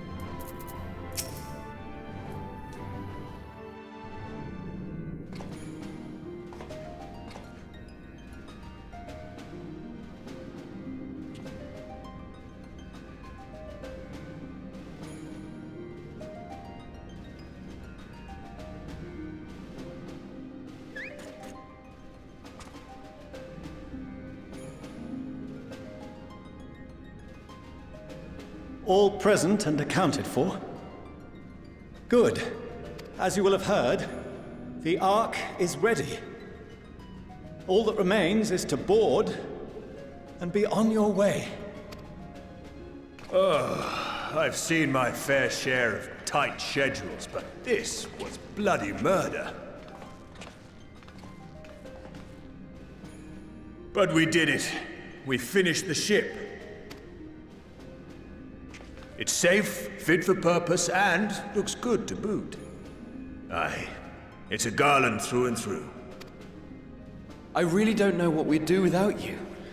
Thank you for everything. Don't mention it. Ever since that episode with Omega, I've been toying with the idea of starfaring vessels. And as they say, necessity is the mother of invention. We've learned a lot, let me tell you. In case you're wondering about payment, the ongoing existence of the world ought to do. But feel free to throw in a colorful recounting of your journey on your return. I'm surprised Nero's not getting a voiceover. Have you thought of a name? A name? Wasn't everyone just calling it Father's teeny tiny toy boat? Well, seeing as its purpose has changed, I thought a more eloquent name was in order. I suggested as much to Fortuno, who seemed quite amenable to the idea. As you know, this vessel is the culmination of heretofore unprecedented collaboration. And though said collaboration is owed to the Scions, there is another whose noble deeds made our work possible.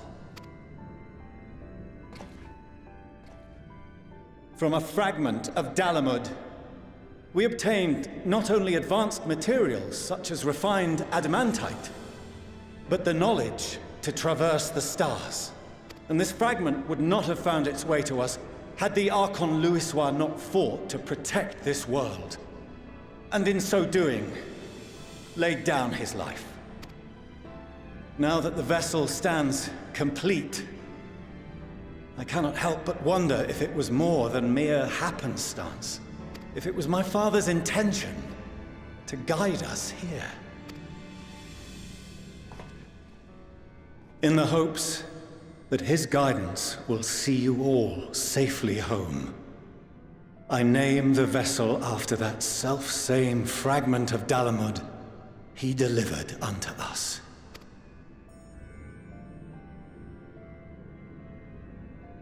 The starship Ragnarok.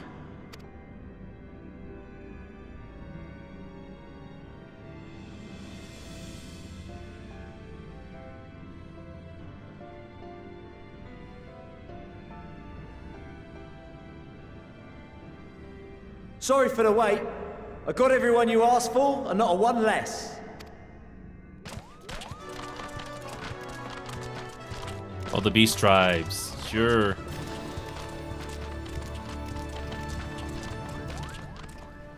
What are you all doing here? Oh, I invited them. The representatives of those tribes with religious inclinations. You've done a fine job of readying the Ragnarok, but for it to take flight, we'll of course need the power of the Mother Crystal. Given its immense size, however, transporting it would be an absolute logistical nightmare, not to mention we'd need to shatter it into tiny shards for feeding to the engines. But a brilliant idea came to me. We convert the crystal's energy into forms that can transport themselves!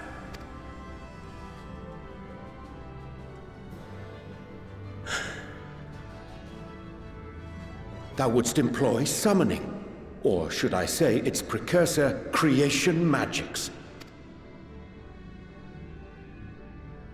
Care to explain for our benefit? As you may have witnessed at Bestway's Burrow, the Loporrits are capable of creation magics, which they use to shape the moon's environment. Yet simple though they make it seem, 'tis a highly advanced and exacting art. To perform it correctly requireth that the wielder holdeth the object in his mind's eye in clearest detail. hence the ancients' meticulous management of concepts. Drawing upon this art, the Ascians conceived of summoning as we know it, a derivative that replaceth the complexity of concepts with the simplicity of zealotry to make manifest a creation. I see. By combining the Loporrit's magics and the tribe's faith, we convert the Mother Crystal into primals of purer form and greater obedience. Summoning as it was intended, one might say. Indeed! Indeed! While Heidelin gave us the ability to use creation magics, she forbade us from using it to make anything possessed of a soul, or similar. She didn't say anything about fulfilling the desires of others, though. So, borrowing our friend's faith, we'll create deities using the Mother Crystal's power and send them to the Ragnarok! Am I the only one here concerned about the risk of being turned into a tempered minion? Oh, right, I was getting to that. From what I've read in Sharlayan tomes, it appears the Ascians incorporated an additional nasty element into their summoning method. The fervent desire to assimilate others into one's belief. Beings thus created are instilled with the selfsame desire and use their powers to enthrall people, starting with the summoner. In contrast, our creation magics, the original and the best, except no substitutes, don't incorporate any of that rubbish, so there's no risk of tempering. I mean, if the being was on the scale of Zodiac, you might feel a little tug, but I think we'll be safe enough. Truth be told, I do not understand the intricacies of this plan. But none of us would ever turn our backs on you. If you've finished their Beast Tribe quest or Society quest in the previous expansion, this feels very satisfying, to say the least. Oh yes. When the avatars of our faith ran amok, you intervened without decrying we who birthed them. Where others vilified and suppressed us, you offered understanding and friendship.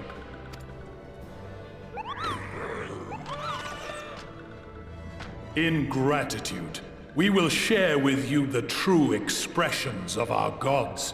Not malevolent deities, but benevolent saviors. Alright, you lot, we're heading to the ethereal sea.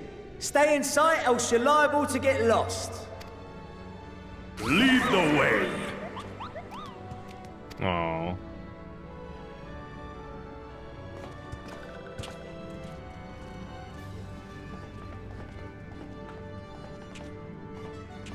May we have a moment? In anticipation of the day man might journey to the stars, we developed these.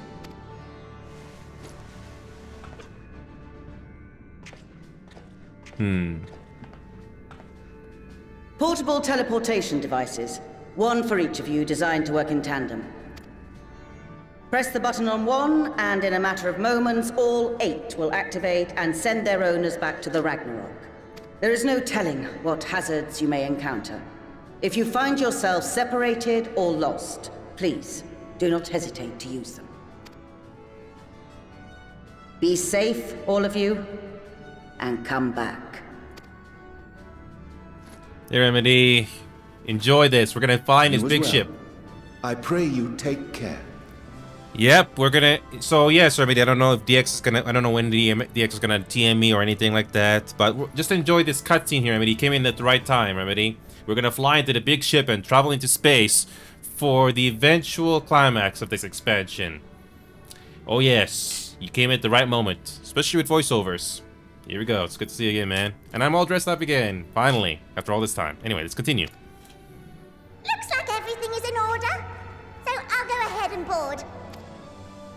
A few of my fellows will remain to assist with the summonings, but rest assured, the vessel won't want for competent crewing. This is the thing we've been waiting for after all these hours. If you are ready, then you should board as well. Go, and Godspeed.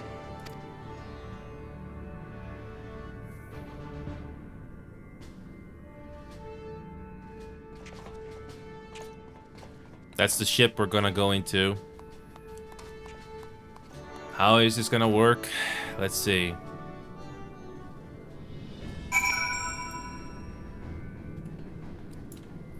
And you haven't forgotten anything, have you? No repairs or commissions? A delivery from retainers, perhaps? No? Well, if there's nothing else, have a safe journey. The world cannot end. The world cannot end now.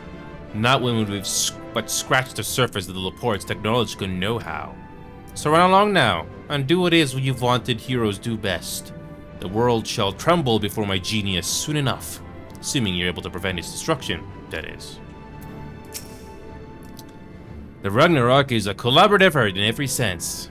The culmination of knowledge from the world's greatest minds, both past and present. Without question, the greatest ship ever built. That's the ship in this universe. So, the stage is set. I can but hope we are prepared to play our parts when we arrive on Ultimate Thule. The key, I suspect, may lie with Heidelin's parting message to us. Darkness and light, despair and hope. As goes one, so goes the other. Knowing Métis wields the power of despair, was bring hope to bear hope in equal measure. I must most grateful Wilfson and Bluida have devised a contingency should the need to flee arise, though I pray it shall not. We must needs strive for victory to the last, that Aetheris and her people survive, and that her champions return home without exception. I'd rather not spend any longer mulling over strategy. None of us are strangers to despair. If that is the source of our power, we are ready for it. Primal summoning, as it was intended. I never dared to consider they could be invoked without the danger of tempering. Change has come quickly to this star, and greater change yet awaits in the days to come. All the more reason we must not fail. Venturing quite literally into the unknown, you have to be ready for anything. As I said before, whatever awaits us there, we will survive. We must. Mother, father, grandfather, we will save this star and return home. The Ragnarok. And does grandfather's legacy live on? We mustn't waste any more time. Let us board and set up for Ultima Thule. I'll send word to the Alliance leaders the very moment the ship takes off.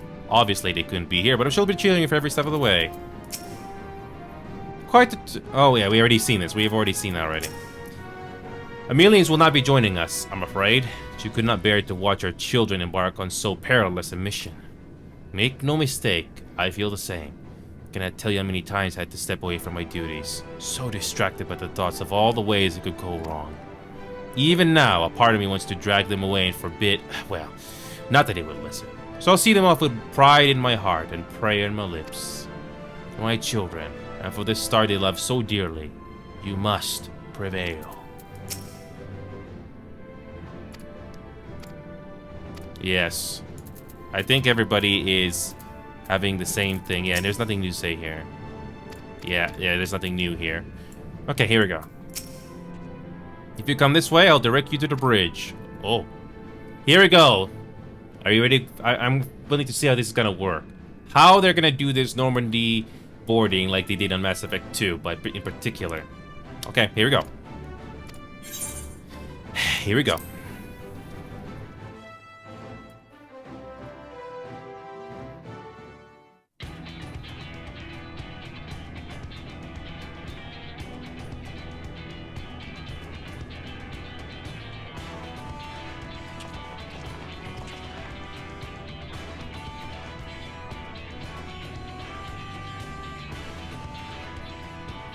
Kind of like Mass Effect, but not really.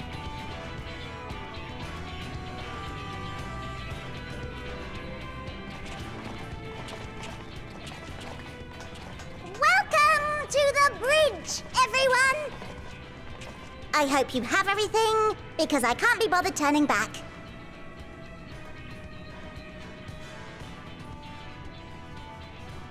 Right then. Make yourselves comfortable. We're setting off in just a moment.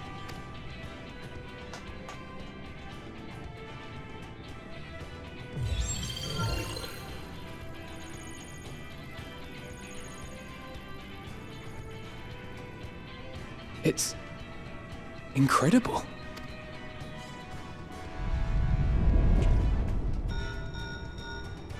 This is Fortuno. Can you hear me? The preparations for the summonings are complete. In accordance with the 14th phase of the plan, we have moved the Ragnarok to the launch site. The gates are open. You may depart when ready. So, are we ready? As ready as we'll ever be. Let's get going. Oh, come on. A burnt-out star's got more fire in its belly. Try it again, with feeling.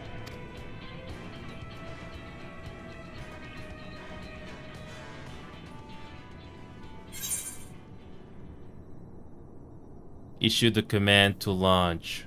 Launch. You know, if it wasn't for Alphinaud and everybody else, we would not be here. Alphinaud, do the honors. Let's hear his voice line. Because our character is mute. Whatever. Have Alphinaud do the honors. He's always a good speaker.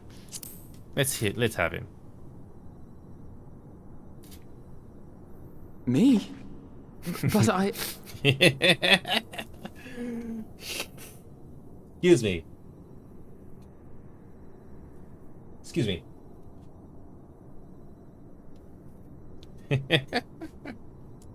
I mean,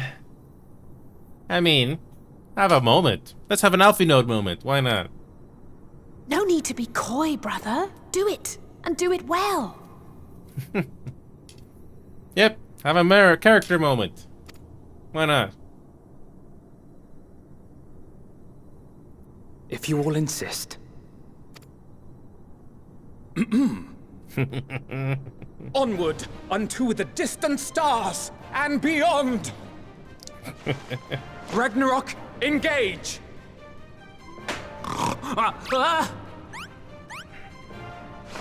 Engage!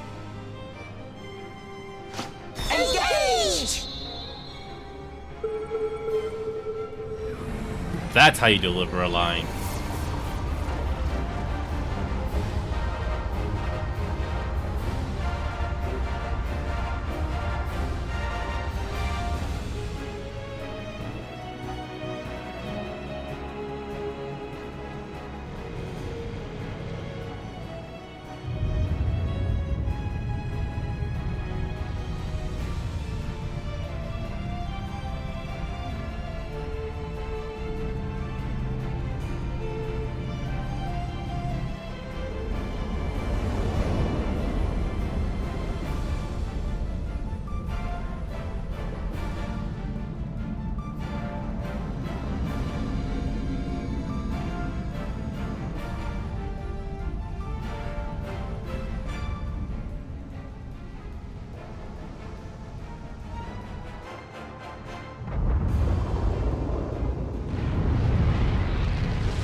Aww.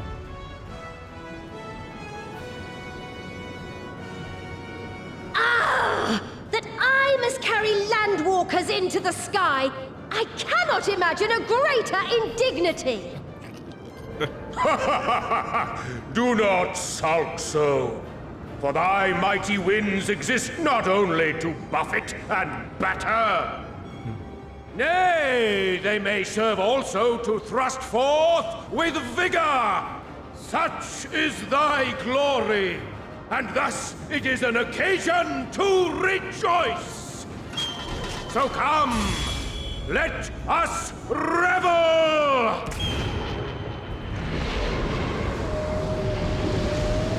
Oh, the whale is back. Ah, Garuda. So long as the wind blows freely, I suppose all is as it should be in creation.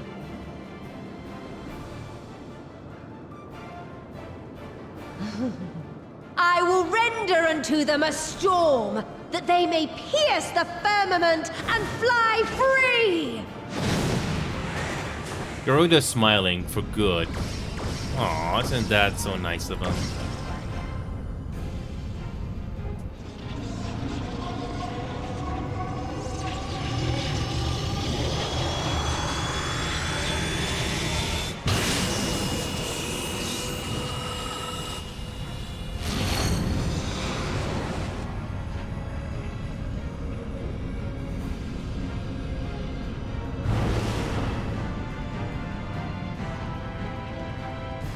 So we just fly into the portal. Okay.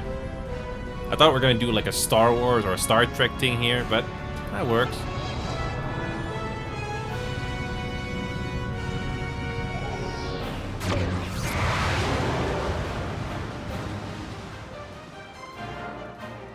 This is what we've been waiting for. Oh, it reminds me of Void Crew. Sorta. It's kind of like Void Crew when you're in the Void, but it's nice.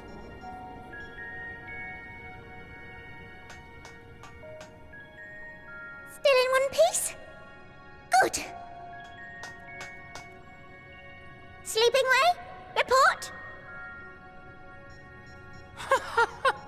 All's well. Fantastic, even. Thanks to the power of those primals, the engines are roaring and we're ripping along. All values are also within projected ranges. Time to destination is 8 carats. Perhaps 7 at a pinch.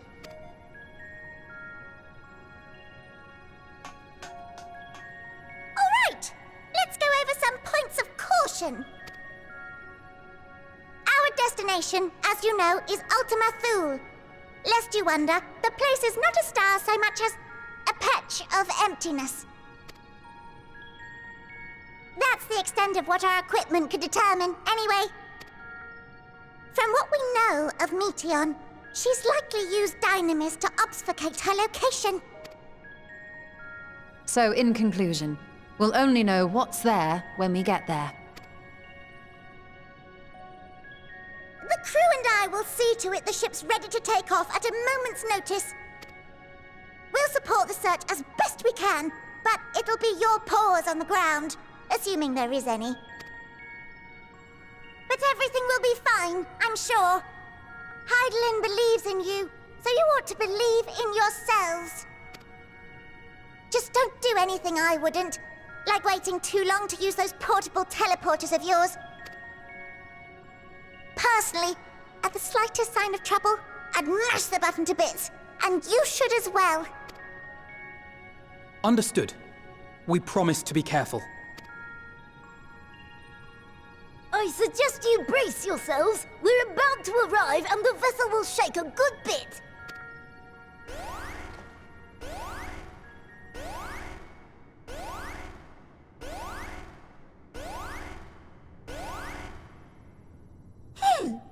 What is this? Something is interfering with the equipment. Here we go. The first sign of trouble. The first sign of trouble. Greetings. Meteon? Hi, Meteon. Thanks for the lighting. Thanks. I was wondering when you would show up. Greetings. Can you hear me? Yes. Why the sudden light change?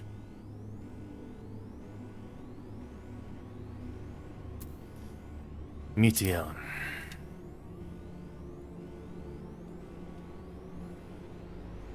So this is Meteon? Yes. Oh. Have you met one of my sisters?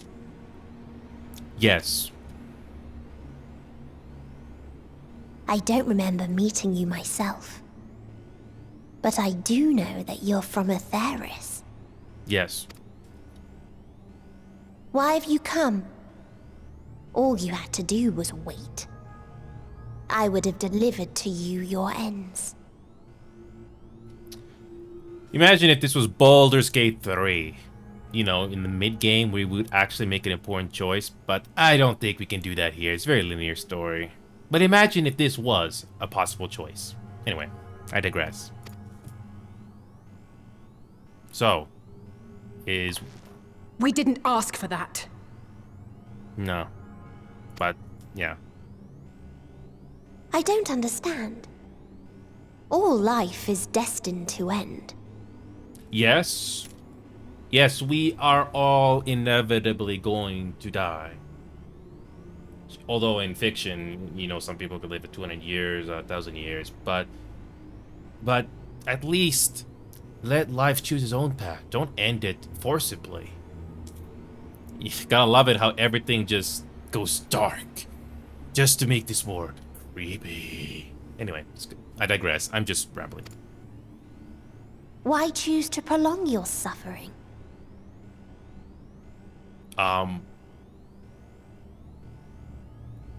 mean, isn't that the point of life? There is suffering, it's not gonna be rainbows. Effort, ambition, love.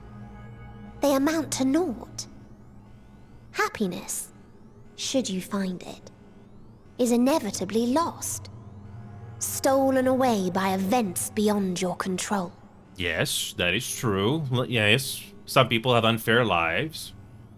But there is at least some good in it. At least there is something. This may sound like pretty straightforward, no sugarcoating from me, but there is something good. Not everyone's gonna have a good life, but don't ruin it for everybody else who's trying to live it. There is no logic nor meaning in it. I disagree. You think there is. Convince yourselves. But it's all a cruel accident. I disagree. There is logic to it, even if it's not much.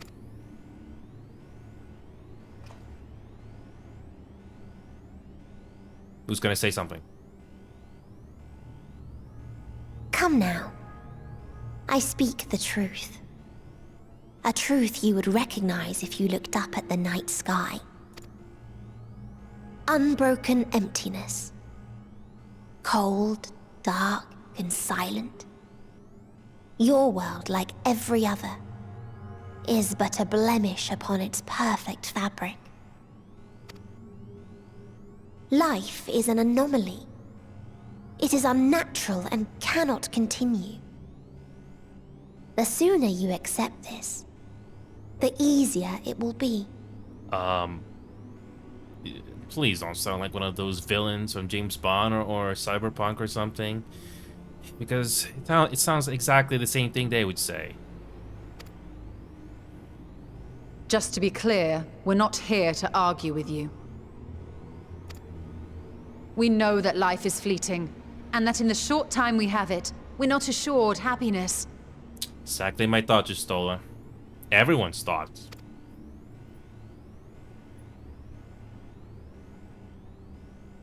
Indeed.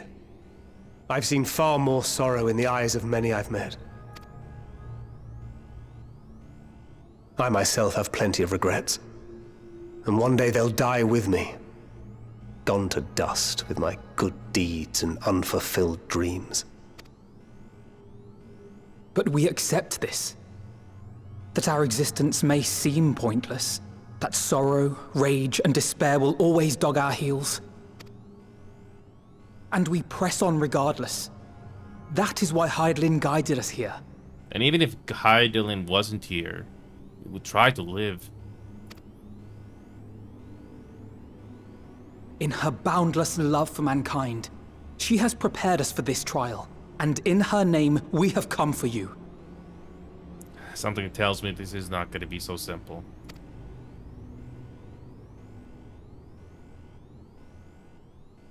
What are you going to do now? Yes. I sense it. A burning passion like unto fury. I know it well. For the same passion once burned in many a star before yours.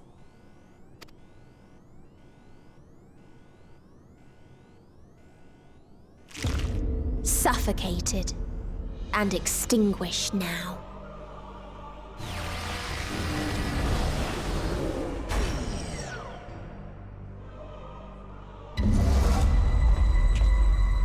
Okay. There's the jump scare. I can't. There's the jump scare. Yes. You approach the bounds of my ultimatum, where emotions dictate reality, where resignation and acceptance unite to embrace the end. Yes. Where those who yet valiantly cling to life cannot thrive. Okay. Who's still standing? Wait, Thancred is still standing? How? Okay. I don't think he's gonna kill her that easily.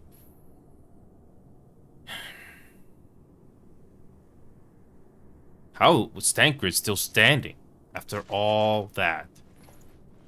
Something tells me Thancred did not survive. By the Fury. Yep. Thancred? Yeah. Meteon has gone as well. Mayhap he awakened first and gave chase. Everyone? It appears we are at our destination. How interesting. This is Ultima Thule. Not that we knew what to expect, but I wasn't expecting this. From atmospheric composition to ambient temperatures, all reading to within permissible range. This place is capable of supporting life. How convenient.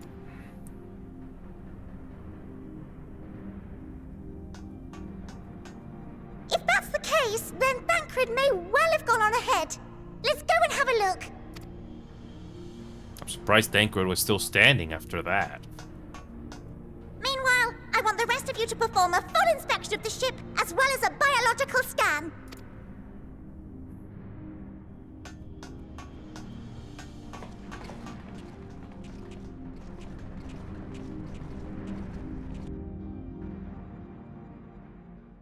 So it was that the brave wayfarers arrived at last at Dream's End.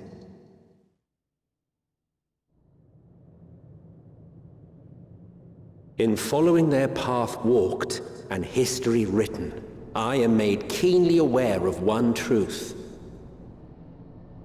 Though the curtains may fall again and again, so long as others take the stage, ever shall there be more tales to tell. So, let them bring it to a close, I say. This Let reminds the curtains fall upon this. This reminds me of Baldur's Gate 3. The final chapter in the Tale of the Star. Yeah. The colors are very similar to Baldur's Gate 3. Is this a dead star? As I live and breathe. I live and breathe! Well, the environment itself shouldn't kill us. Well then, let us search for Thancred while exploring the area. The ship we leave in your care.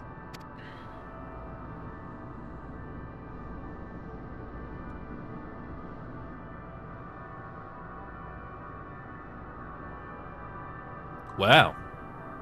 Well. Well, we made it to this.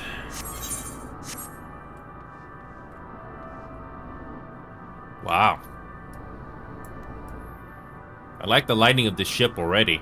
Everything is so dark. It's If Meteon should strike again with such overwhelming force, I honestly don't know how we are to pose her. Yeah. We were clearly no match for Meteon, yet we survived unscathed, but how? Yeah. There is a dizzying, disorienting feeling about this place. As if I could lose my footing at any moment. You must be careful. Didst thou witness what became of Thancred? So quickly was I overcome by Meteon's malevolence that I saw naught of the altercation. It's so dark, I can barely see anything. As Livingway said, I can breathe well enough, but something about this place feels wrong.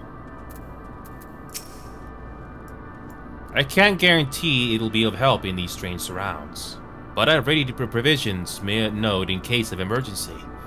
Of course, if you encounter any real danger here, I expect you to return to Ragnarok at once. Okay.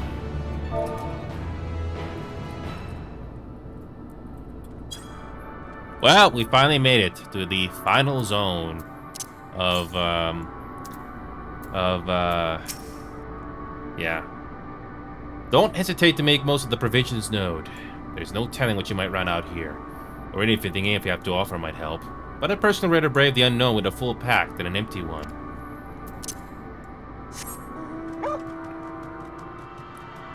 The lighting and the shadows in this place is pretty cool already.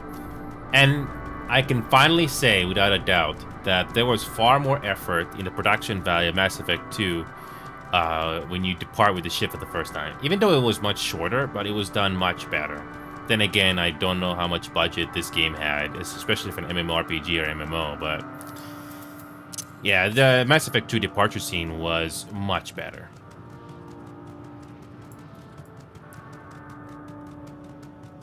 Wow. I like the lighting with this place already. Now I can say why some people like this place.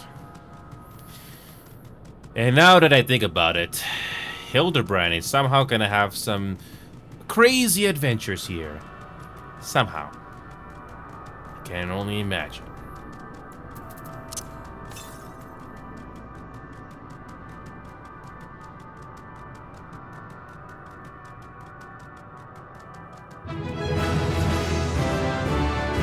Level 92, sweet.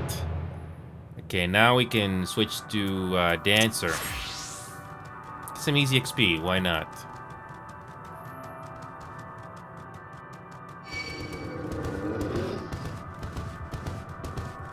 Yeah, this place is very dark.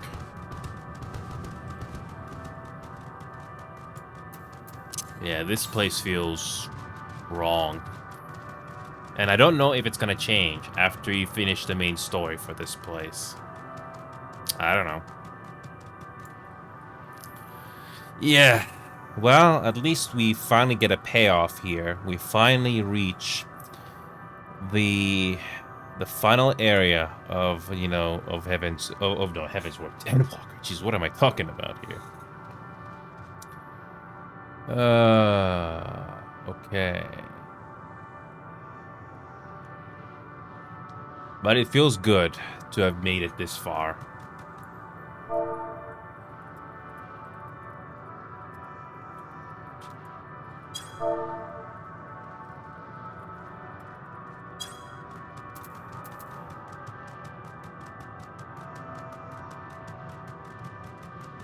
Yep, finally made it.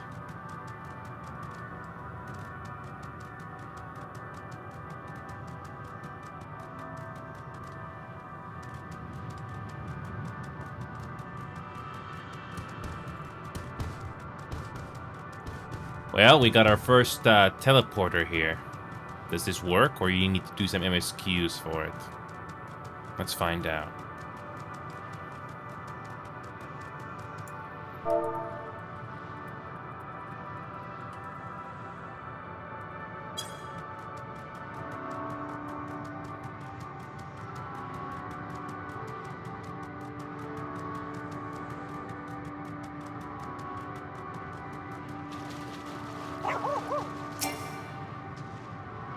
Oh, we can tune it to already. Oh, cool.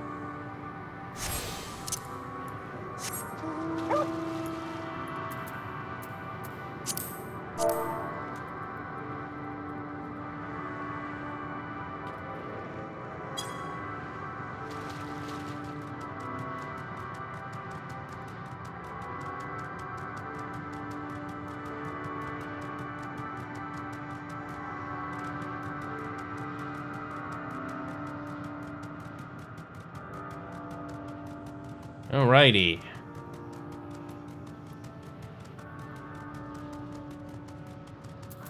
Okay, let's see if we can go to this other. I think we can cross there. Can we go over here? Or is it further?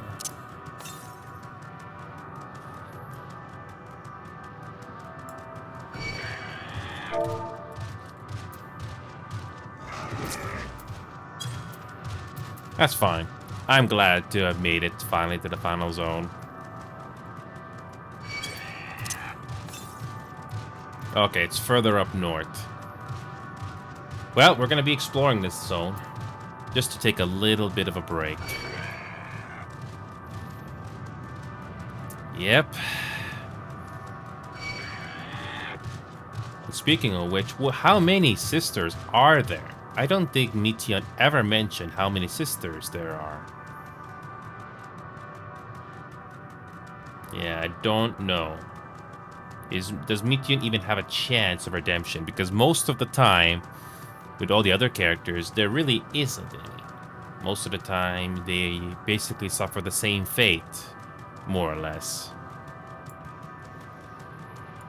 Okay, this is the vitrified fort. Yeah, these stellar dragons look very creepy with the lighting.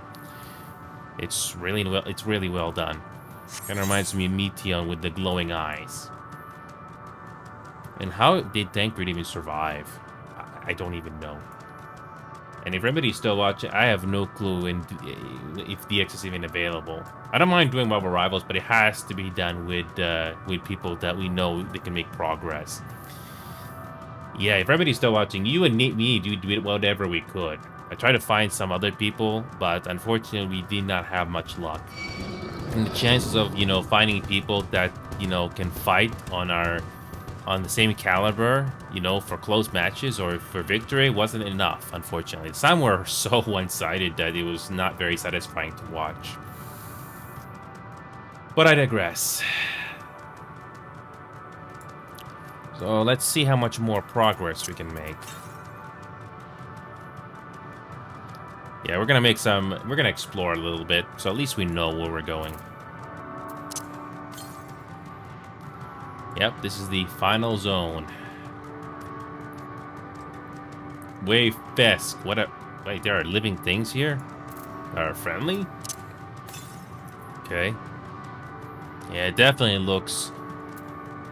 It really looks... Doesn't look... I mean, there's no way you would have known to come here if it wasn't for that time traveling bit. There's no way we would have known. So, for once, time travel had to come into this aspect of this story. Unfortunately, talking with reasoning is not helping with Meteion at all. Level cheater? Oh.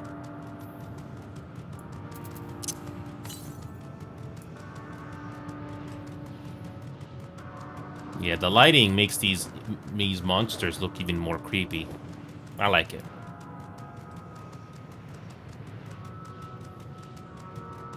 Okay, very linear path so far in exploration here. Oh, here we go. We've reached the end. Alright, we reached the end of the exploration bit here.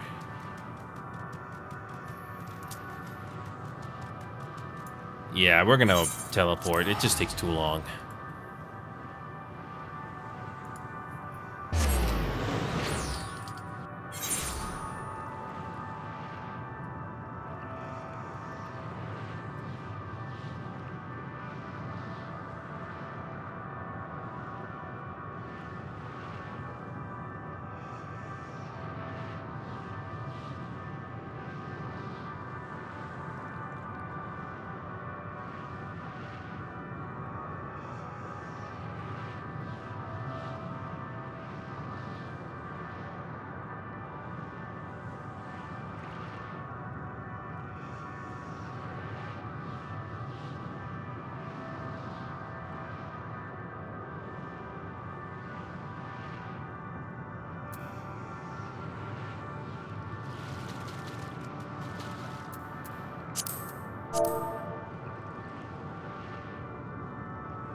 Oh yeah, so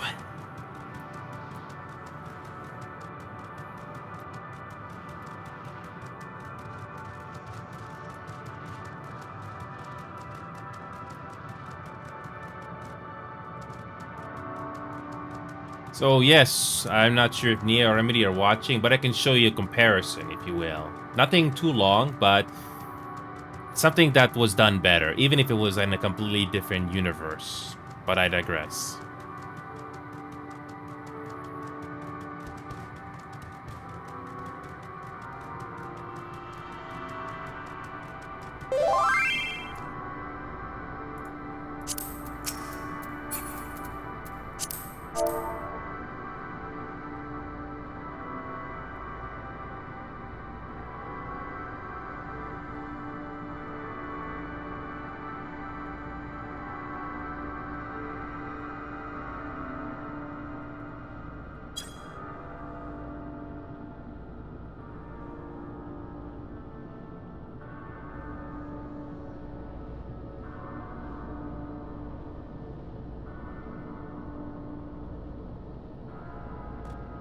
So yes, we finally made it. This lighting here with the ship is awesome. I bet a lot of people did, you know, make some great pictures with, you know, coming here in the first place.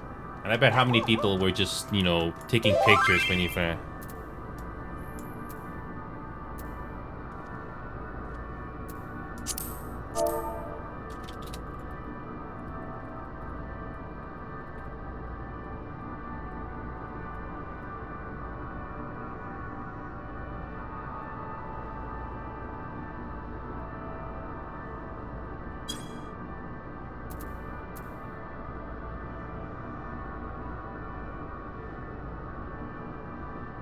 Yep, here we go. Oh, we can actually share screens.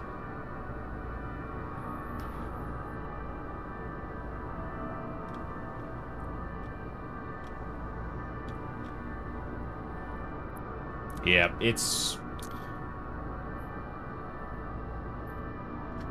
it's really nice. I mean, it's fine for what it is, but yeah, I've seen it done a little better on execution. But then again, even if it's completely different, I can show you.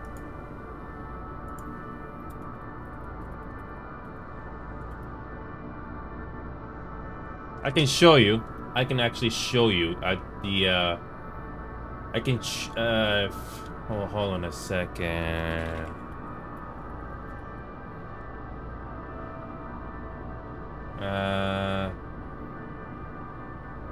Can I show?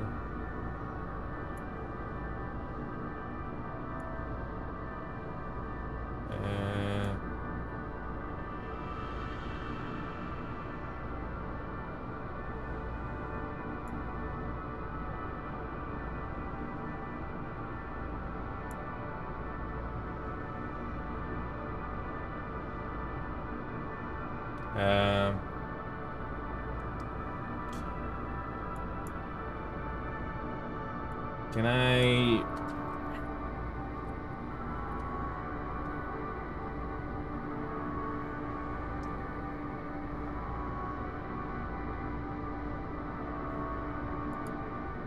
Should I show you a comparison of the departure scene that I'm telling you about?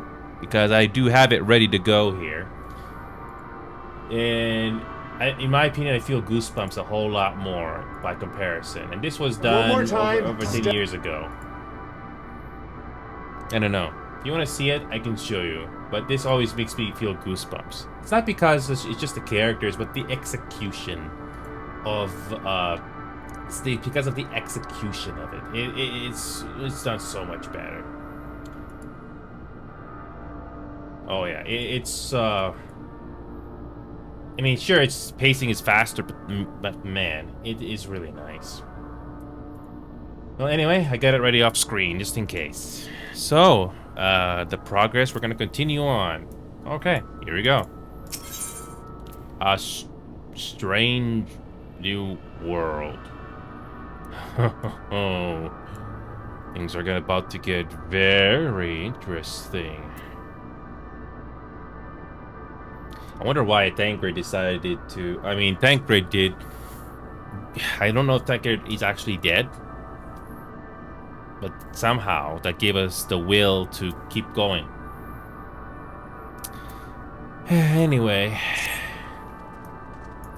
We're fortunate this place can support life, albeit barely. I suspect, given the torpid, still quality of the air. But never mind that. We must find Tancred. Let's begin our search from the prow of the ship. Seems as good a direction as any. Not exactly, Remedy. We're in a completely different place. We're in a different star, anyway, Remedy. Don't have to stray too far, lest we lose sight of one another.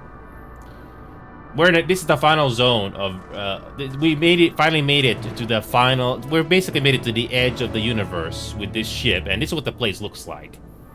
I don't know if you like the art direction here, but it's purposely dark. But this is not the moon. We're basically at the end of the edge of the universe, where we had to deal with Meteon. She would have killed us right there, and the story continues. Now, did you see the ship departure scene, Remini? Did you see how we departed with this ship earlier when you joined in? Because I think it's fine in this universe. Well, I'm going to show you a comparison, Remedy, from Mass Effect over 10 years ago, and you can and the execution of that was much better. I mean, I know this plot is completely different, but just the execution of the departure, that's what I want to show you. So even if you don't know the story, you can see the execution of it done better. So this is from Commander Mark, and this is with the updated graphics. But anyway, I'm gonna show you. It's not very long. It's like 2 minutes. Anyway, here we go. I turned down the music so you can see what it is.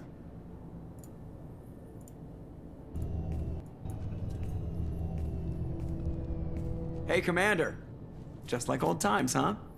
I can't believe it's you, Joker. Look who's talking. I saw you get spaced. Got lucky, with a lot of strings attached. How'd you get here? It all fell apart without you, Commander. Everything you stirred up, the Council just wanted it gone. The team was broken up, record sealed, and I was grounded. The Alliance took away the one thing that mattered to me. Hell yeah, I joined Cerberus. You really trust the Elusive Man? Well, I don't trust anyone who makes more than I do. But they aren't all bad. Saved your life, let me fly, and there's this. They only told me last night.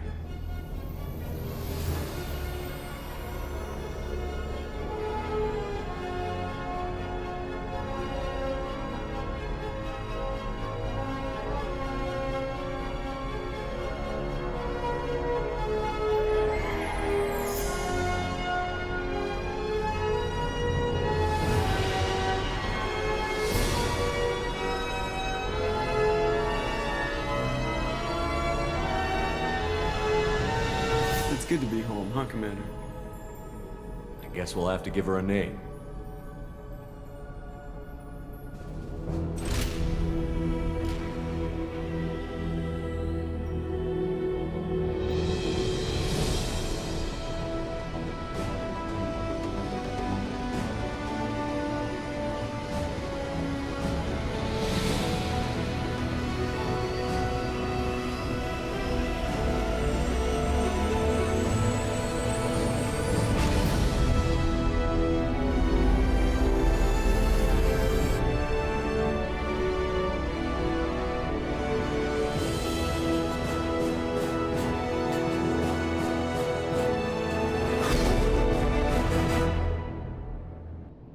Again, it's completely different. It's completely different, but the way it was delivered, much better. Oh yeah. It was the way the ship left and the execution and everything, much better by comparison. It's just a personal preference of mine. And you wondering how old that cutscene was? The original version of that cutscene came out over 10 years ago. I believe it was 2009, 2010, 2011, without looking it up. That's how old that is. And it was done much better. It really doesn't, it comes down to what kind of artists or programmers or designers you have in games. And that was done in lesser hardware that we have now. Man. BioWare. That BioWare was the one that made that game, by the way. They are not the same company anymore. They had some really great writers. What that company was back in the 2000s, 90s, and then in the early 2010s. They were not the same after that. Everything basically started falling apart after Mass Effect 2. What a shame. They were so good. Again, I don't know if you see it, but if you've seen something really good and you have a point of reference of seeing other material, you start to make comparisons. But anyway, back to this story here. I don't know if we'll do my Rivals as a bonus today, but I haven't heard from DX yet. But anyway, let's continue. Don't hesitate. Okay, oh yeah, we already seen that. Yeah, when it comes to this part of the story, I don't know.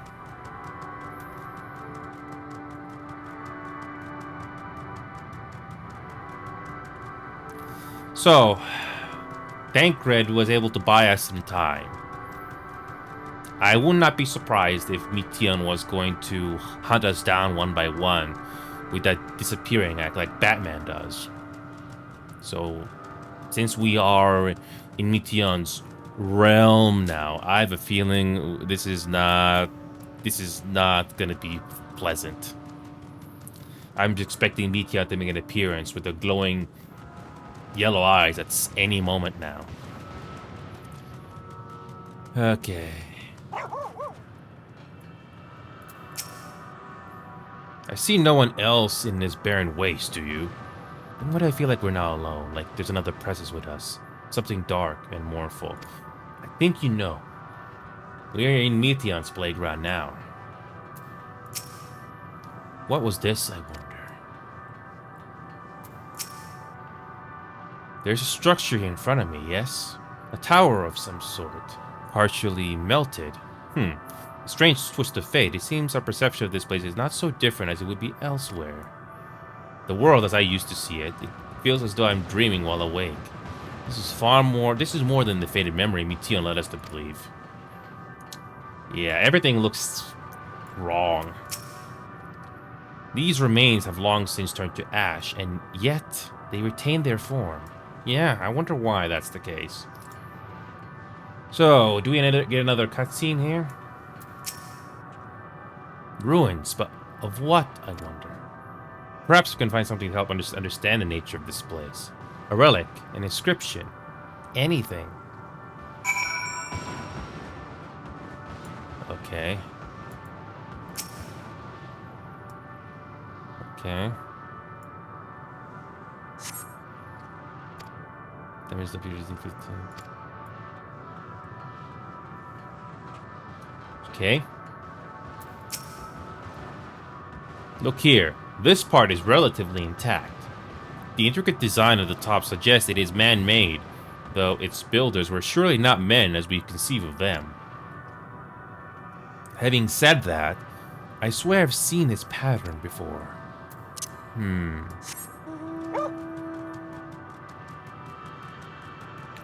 But yeah, I like the visual design of this place. I don't know if there's a social hub here, but this place looks really good. It's a nice looking skybox as well. Oh, Estinian is here. Oh, okay. I thought this hill might afford a better view of our surroundings. A poor decision in hindsight. Besides the light from the ship, all is shrouded in darkness. If Tancred is here, I'd never know it. From what I can tell, we are near the edge of an island. If you can call it that. Surrounded by floating debris. Yeah, there's the ship, by the way. It looks pretty big. Oh, yeah. Oh, yeah. I don't think looking around is going to make things any easier. I have a feeling Meteor's gonna make an appearance again and give us threats again or something. Alright, Alpin. Oh, we have nothing. Do we get a cutscene with voiceovers? No. Were you able to find anything? No. As I feared. And still no trace of Thancred. No.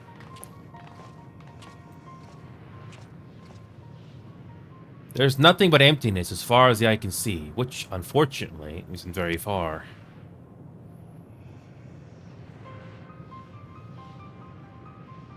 Though I can't help but suspect that someone or something is here. Yes, I think I already know. Something.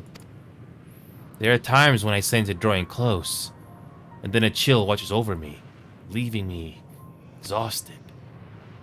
Leaving with feelings of death and anguish.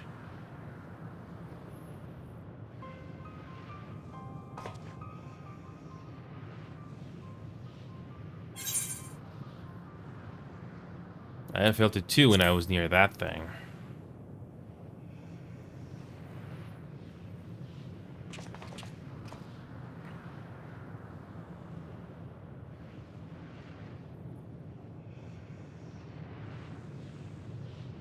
What are you talking about? There's nothing there. What? Can't see anything? Oh god, where's Meteon now? Gonna make a jump scare appearance again? Before we jump to any conclusions, perhaps we should search elsewhere. I call this the Meteon background music because you think she's gonna... Is this gonna be like one of those games where you examine later and you don't notice it the first time?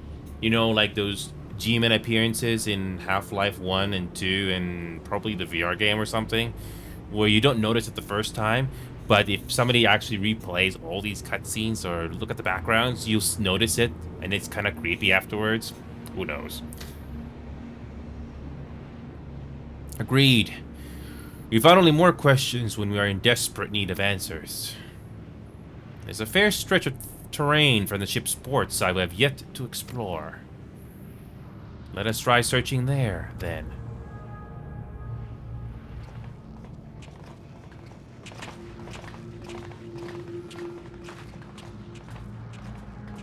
A word before we join the others.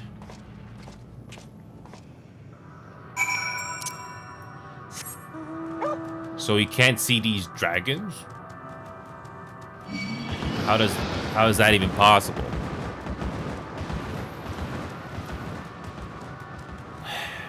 Wonder what that is in the background. But yeah, this color scheme with the skyboxes and stuff, very similar to Baldur's Gate 3. I mean, I'm pretty sure there are other games that people are gonna make more comparisons or allusions to. But that's what's coming in, what's racing in my mind right now. But it's fine. It's fine for what it is. It's very creepy.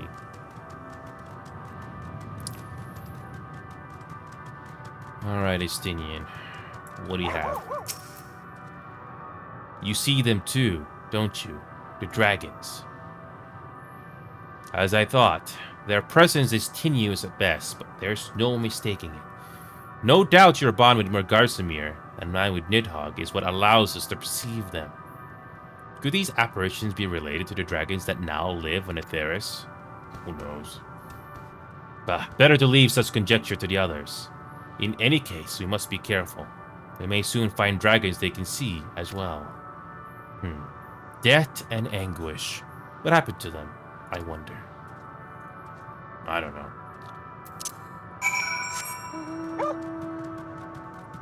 I wonder if we're gonna get another cutscene where we actually talk to something here besides Meteon.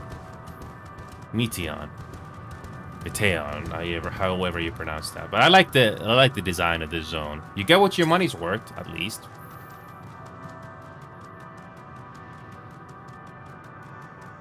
And the adventure continues. My sight may have been restored after a fashion, but I fear what I see cannot be trusted. It's as if Meteor herself has etched these images upon my heart.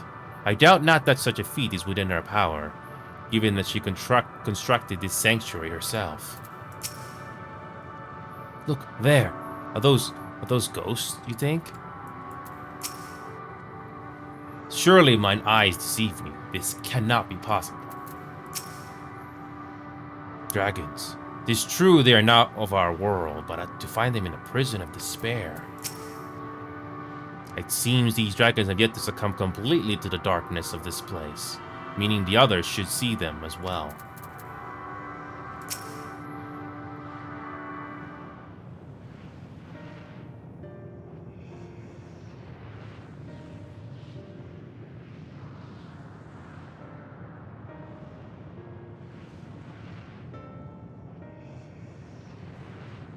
Dragons? Here?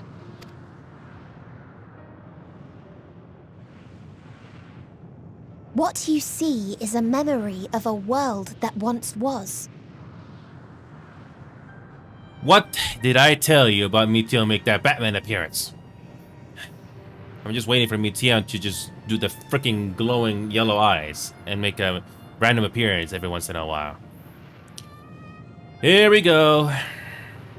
A world suffering a slow death, whose denizens cried out for the release of oblivion. What? Yep. Their world is dead? It is. Not a single life remains upon that husk floating in the vast emptiness. These creatures are shadow and shade, perpetuated only to suffuse dynamis with their unending lamentations. Our friend Thancred. Where is he? I won't be surprised if he's dead. How did we not die? There must be a reason. And we're about to find out, I am at. Or not. Who knows? A strange question. He is at your side, is he not? Oh, yes. He is here and there, and everywhere within this space.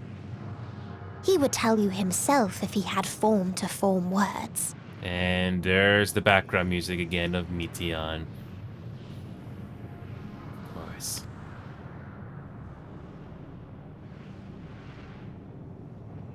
Huh. Such loathing and uncertainty. You don't know why you still exist. And you're gonna tell us. In like manner to the oblivion I send, I tried to drown out your ether with dynamis. And? Beginning with this Thancred, who came at me despite being unable to breathe. And how he was to do that, I don't know. Such a simple thing, unmaking men. In the blinking of an eye, he was gone. Didn't even have the chance to be transformed.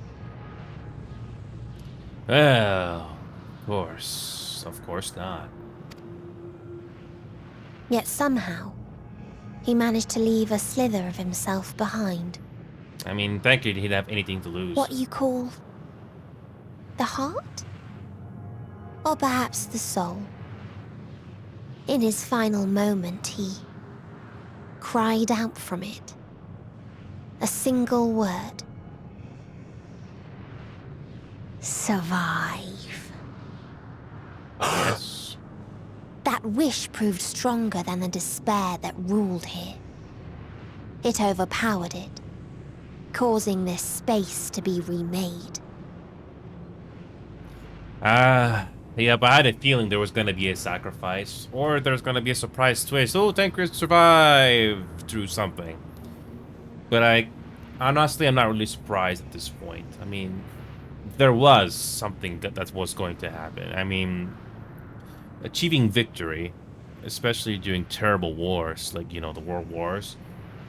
I mean, victory was going to happen, but it was gonna come at a price. And this is not any different. I digress. Into a place you can perceive, and where life can endure. That you draw breath is proof that his soul lives on. For how long, however, remains to be seen. I mean, he was Lara Brea for a bit, so this is not too surprising.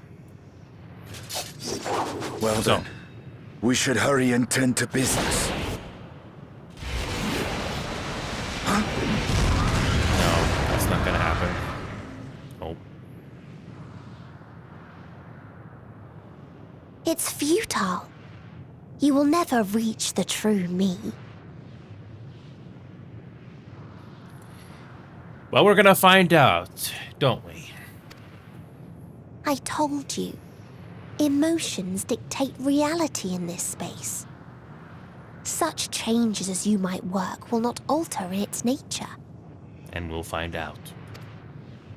You may see, but you cannot touch. Walk, but not advance. Oh, please, don't be like that Dr. Petruger from Doom 3. We'll find a way. Even if it will be bitter and hollow.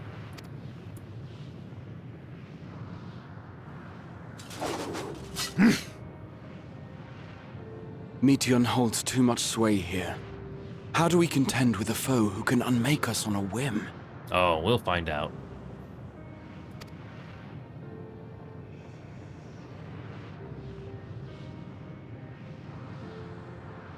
I do not know. But Thancred gave his life that we might come this far. We must press on. Yep, Thancred did. I don't know if Thancred is actually really dead, or it's for real this time. It's hard to tell sometimes, because the game does a lot of, oh, you survived. Even if Persona games, like Persona 5 did that. But if Thancred is truly dead this time, I don't feel really bad. I mean, he lived his life. All those goodbyes on those cutscenes before, I have no reaction. It was to be expected. Something was gonna happen. And the fact that Thancred is the reason why we're still alive, who knows who else is gonna be sacrificed. Yeah. Alright, let's continue. Agreed. We cannot turn tail here. Not without something to show for our comrade's sacrifice. Yes.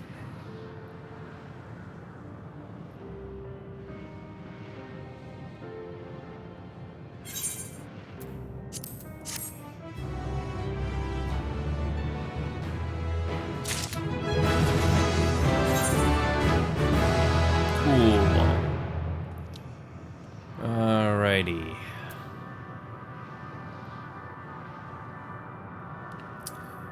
Well, if Thancred is truly gone, I mean, probably, but we did everything we could. I'm glad he was able to enjoy his life. His will was strong enough to reshape Ultima Thule that we might survive. That I might see again. His sacrifice must not be wasted. I mean, I was expecting for that to happen so soon. But, yeah. I understand now that the Laportes were surprised to find that this environment could sustain life. There, but for Thancred's sacrifice.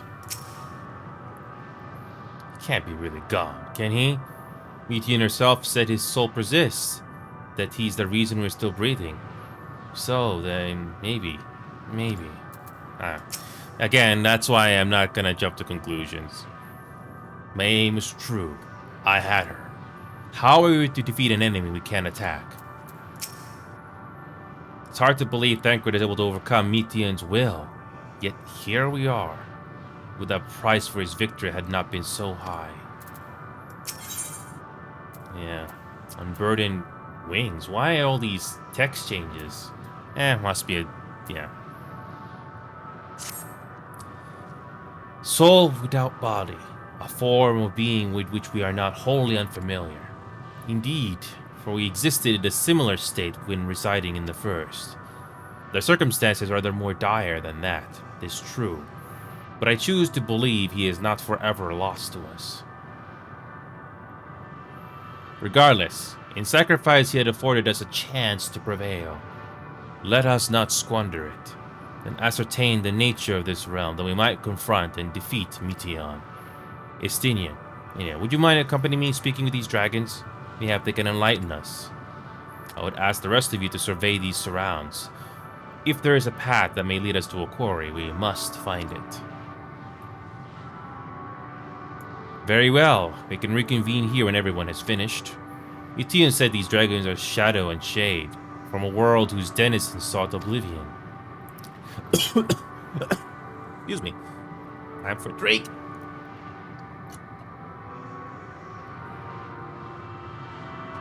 As such, they're not likely to be amenable to company, let alone conversation, so please, be careful.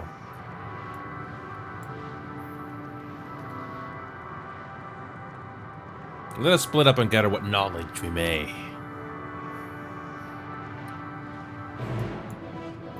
It's been a long time in this game since we actually had, characters, some major characters die in part of our group. Well, Frankie is gone, I guess. I don't know. A visitor, not of this star. Could thy slender has blinked plague to our world. Thy breath extinguished life's feeble flame. Oh, how we adored thee. Alas. With time our flesh shall wither, our souls fade, and so we wait for its inexorable march unto oblivion. If thou art not come to hasten our demise, I bid thee leave us. We crave not companionship, only silence.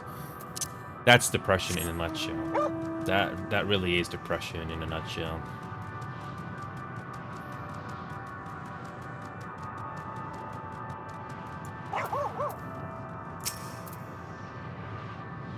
Beyond that distant veil, paradise lost, so glorious, so beautiful.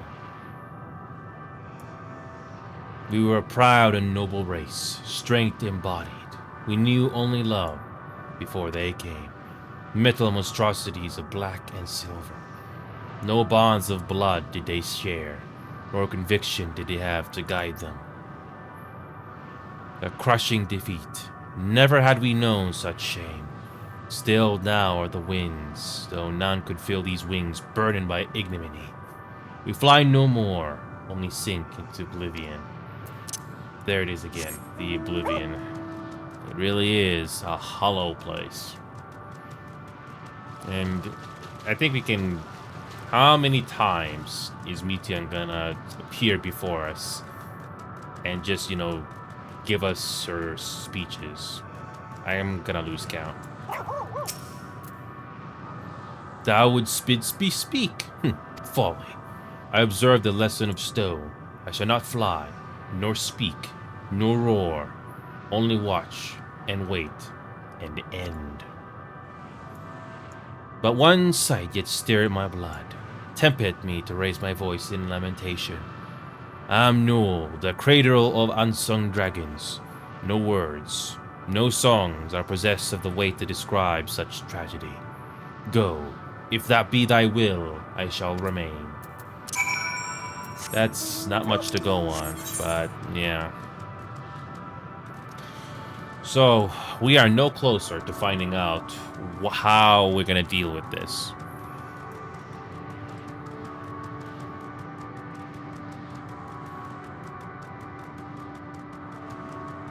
No sooner than we begin our journey here, we would have died instantly.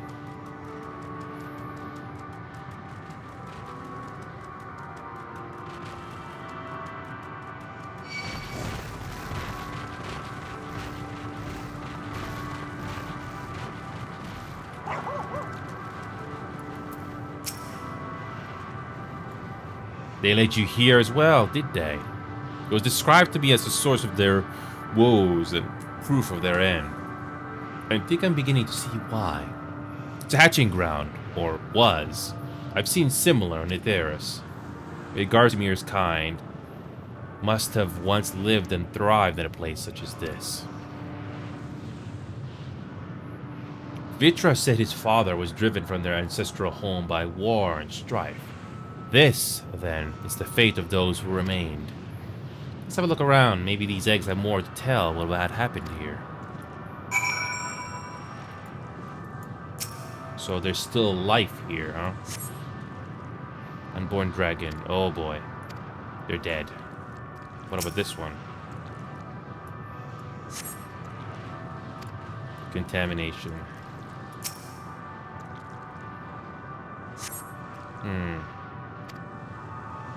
Yeah, they're...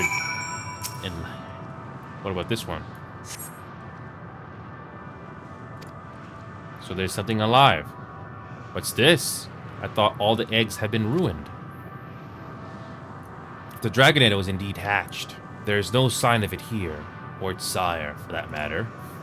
We should look for them. You start with the cliff tops, and I'll search the plains. How convenient that there's something alive.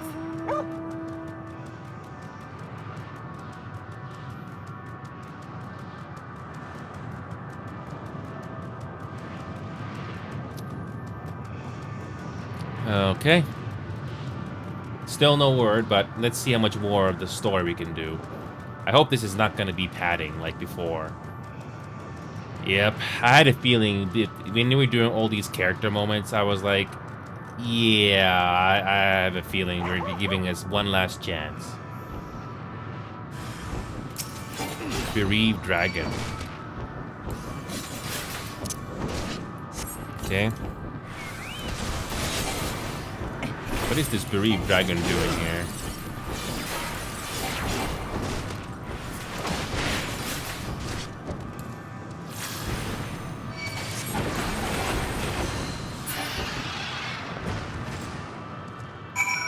Do we get a cutscene with this dragon? Ooh, this should be interesting.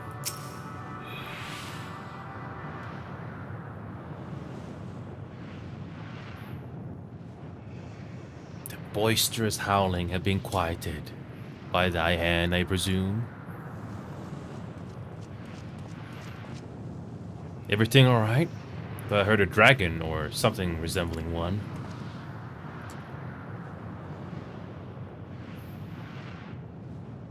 Ah, I see what's happened here. Was that your child? Perhaps. Some eggs within Amnol are indeed mine. If life within what did quicken, the beast thou hast slain may be of my blood. Yet I do not recognize it, twisted and malformed as it is.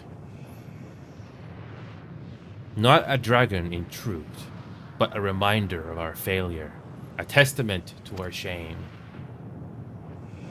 Explain.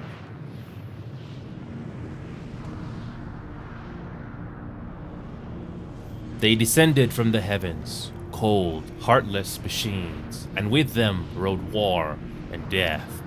With fire and fury, rage and rancor, we gave answer. 'Twas a long and bloody battle, but only the beginning.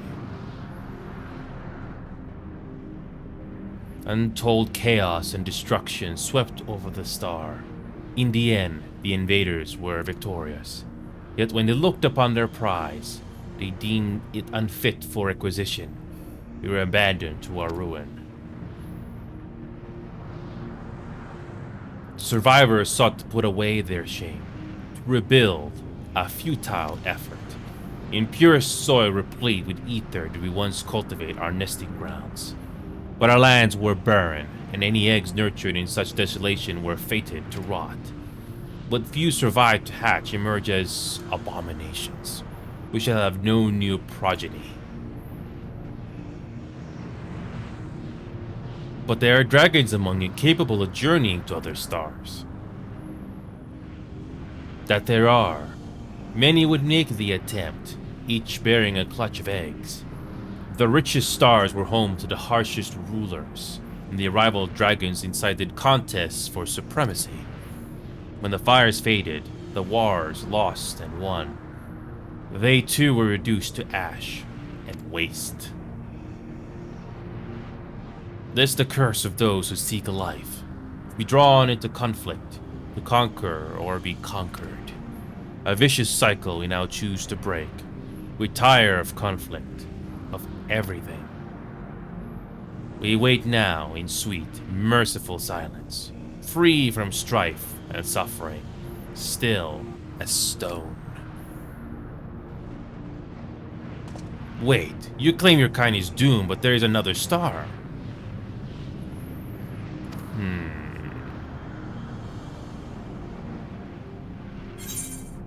Yeah, they're not... This is a bit futile. I don't think they're listening to reason.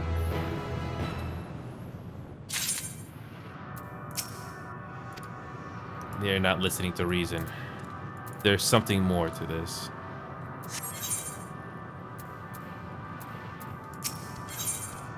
A test of will? They want only to brood in silence, to be left alone with their grief until time itself comes to an end. Their sole reward for senseless bloodshed. A pain I understand, and I wish that did not. Fools we were. But now isn't the time for such thoughts. The others will want to hear what we've learned. Come. Alright, here we go. Back to here we go.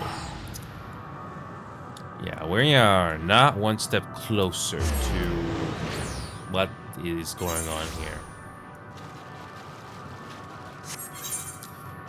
So, they want to bask in silence.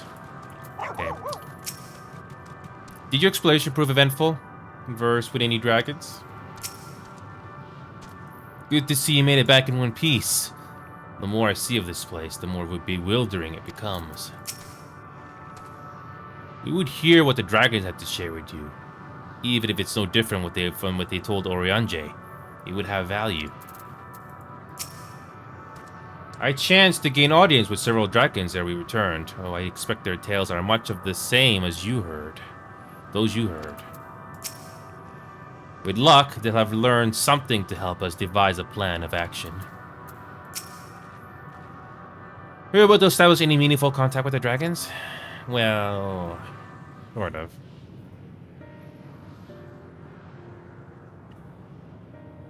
I see. They wish to escape what they perceive to be a cycle of conflict. Thank you. As for our part, I believe we are more accurately aware of our confines than before.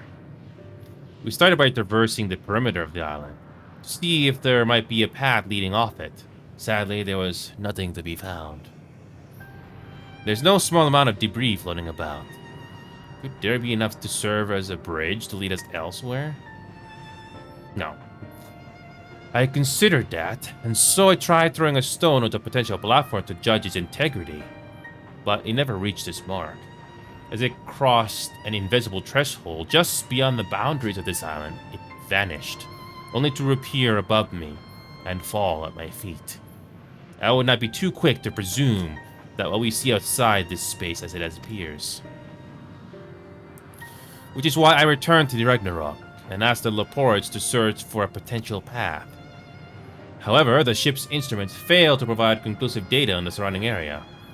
Till we know more, I think it too risky to attempt flying to another island. But Meteon told us before that emotions dictate reality here might be the key. But I'm not entirely sure an emotion might manifest the bridge to lead us to safety. So what you're saying is, we have no way forward. At present, aye. If it is indeed emotion that governs this island, perhaps it is not Meteons, but the dragons that holds us here. They tire of conflict and have chosen a path of oblivion to escape it. Or rather, they have chosen no path at all. Meaning there is no way for the dragons, or anyone here in this island, to advance. A sound theory, disheartening though it may be. If that is the case, what recourse do we have? They're not like to be persuaded to help us. The reasoning is built on a history of turmoil and strife. Without irrefutable proof, the future is not as bleak as they believe it to be. Mayhap persuasion is not the answer.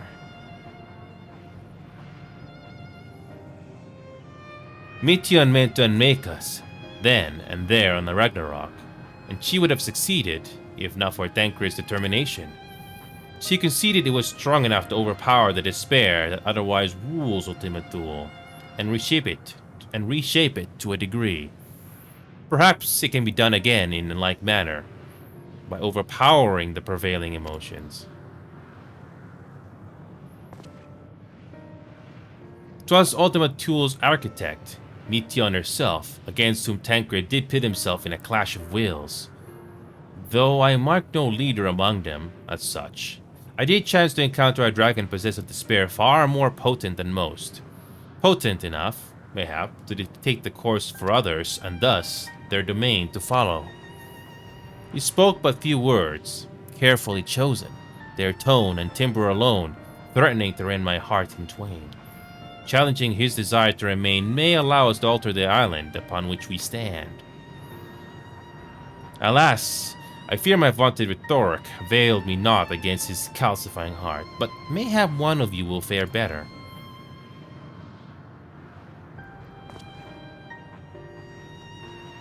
Then I shall guide thee. Alend, they call him, in the dragon tongue.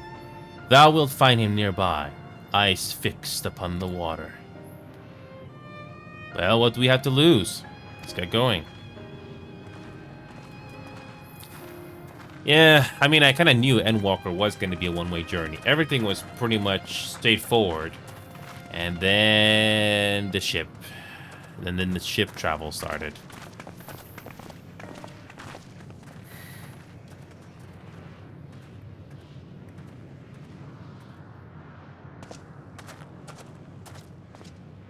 I'm waiting for Meteon to make another jump scare appearance. Or a Batman appearance.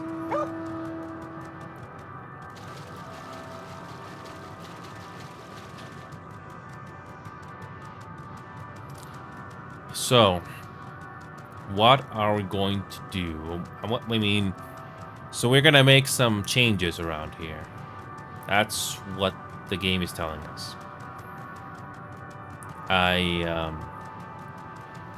So something about that is gonna help us. Yeah, this is really unknown.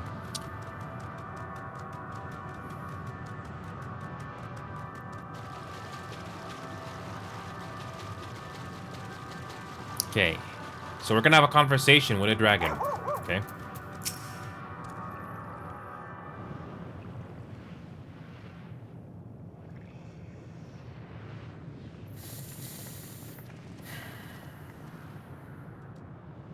He remaineth as he was when I first approached, entombed in melancholy.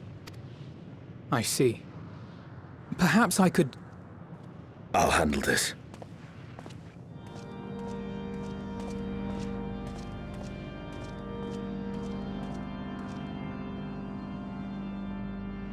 So, waiting to die like all the others, are you?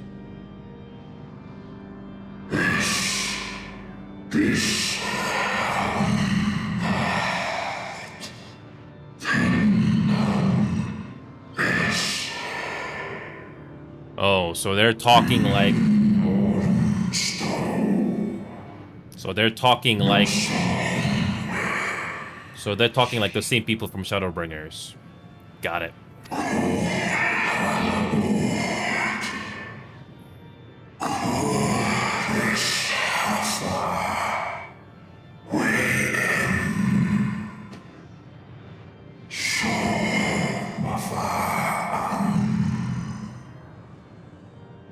So this first reminds me of Star Wars: The Knights of the Old Republic, not the MMO, but the single-player games BioWare did back in the 2000s, where basically these species talk a language we don't understand, and you only understand it through subtitles. So it's kind of similar in that way.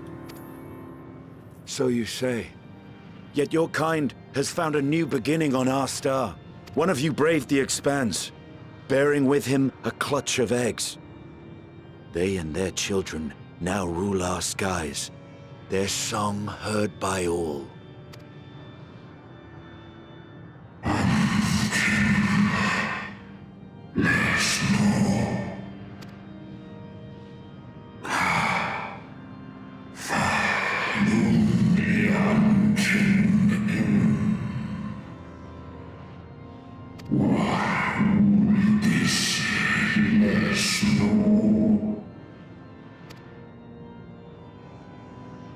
They were.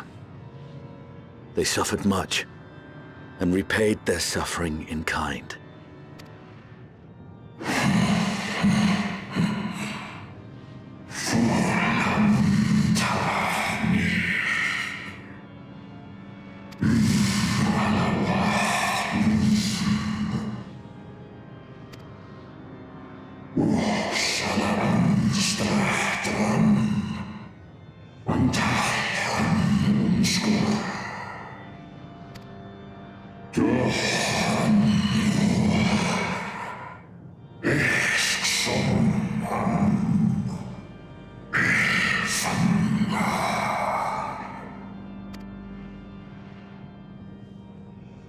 Had your brethren made the selfsame choice, my family might still be alive. Yet lasting peace does not come to those who simply retreat from conflict. No, you must be willing to confront it, to stare into the face of your foe, and see yourself in him. Only then can you break the cycle of torment and tragedy. This lesson, a dear friend taught me at the risk of his life. There is no nobility in your penance. You wallow in self-pity. And after everything we've endured, we will not let you stop us.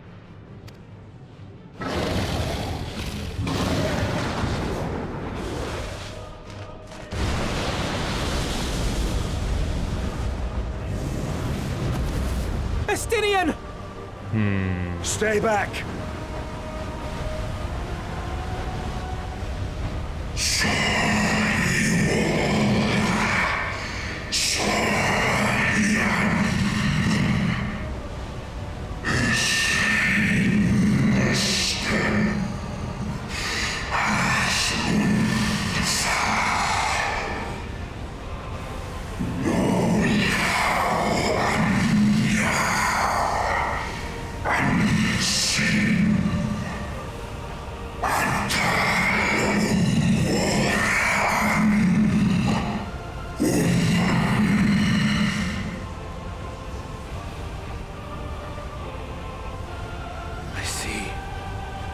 Theirs is the emotion that bars our way.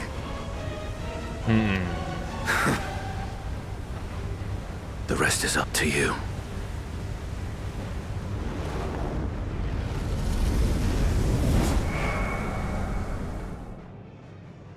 Another sacrifice. Wonderful. No! Not Estinian too! Yeah.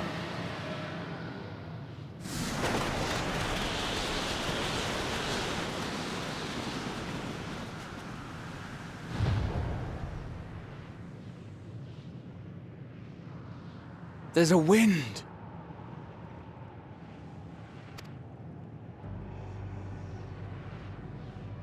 And let me guess, Estinian's dead too. He's opened the way for us. At a price. Oh, and I have a feeling everyone's gonna have to go through the same fate. Yeah, that's why there are all those moments of story before. I was like, the last time I get to see happy moments, and everything else is just metaphorically downfield from here. Wonderful.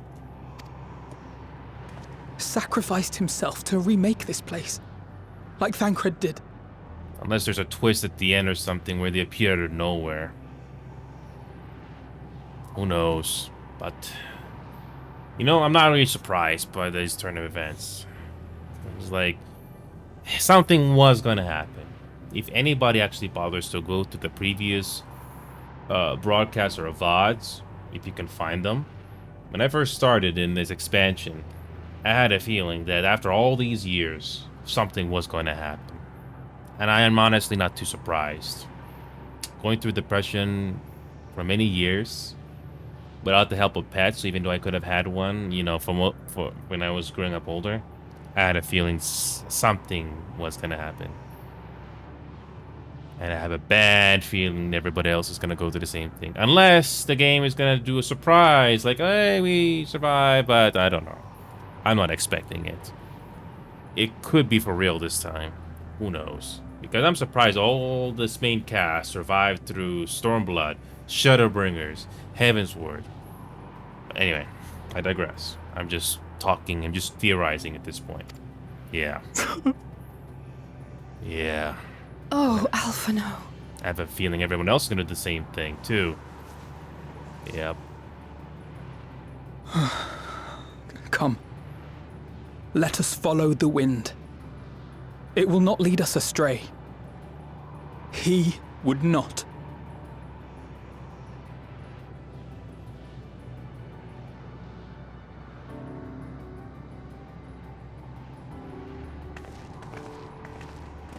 Yep.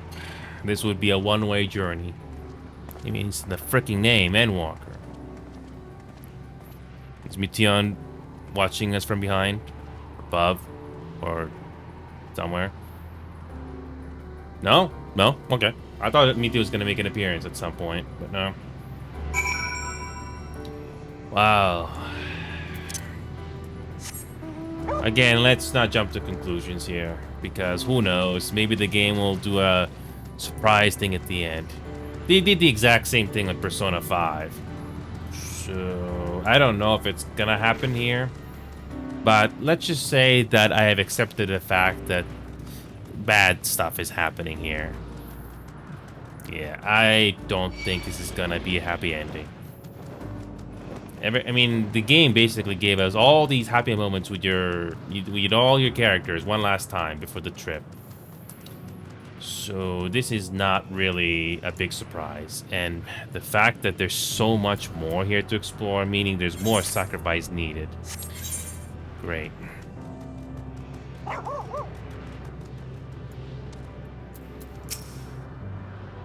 The wind has stayed the fog that covered this island, and the air no longer feels quite so stifling. Yeah, at a price. Despite the beating of mighty wings that wind blow, where dragons may ne'er again touch the sky, he and the shade he bore shall soar free. If I had known this place would claim Estinian too, No, it's what had to be done. Must this always be the price paid for safe passage? Yeah, I think Stola's basically reading my mind as well. Look there, the wind. This is Estinian's doing. I'm sure of it. We should ride its flow and see where it leads. Forgive me, but could you go on ahead? I need a moment. Gather my thoughts.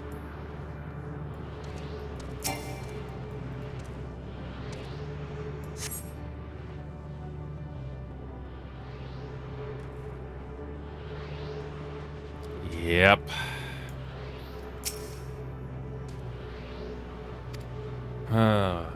Of course.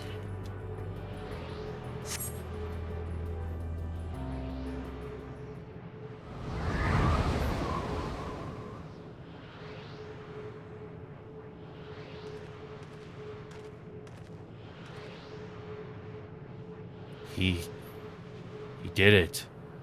He found a way forward for us.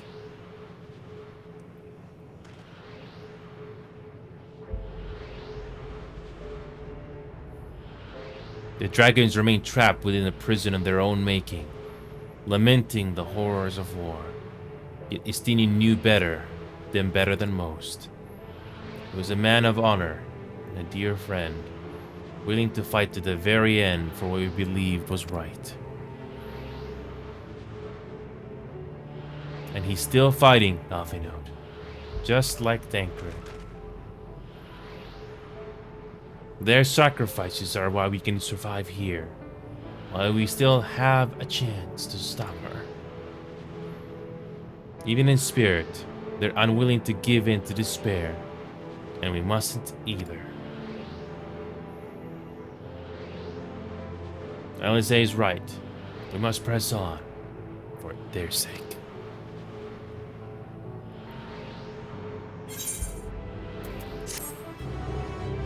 Yeah.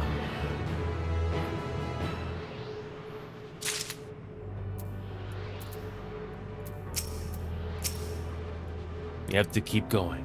Even if Estinian isn't here to see it. I'm sure Alfino wouldn't want to disappoint him. Though it pains me to say it, we can ill afford to stop and grieve our comrades' passing. No, there will be time enough after. No choice have we but to march onward, lest we squander their noble sacrifices.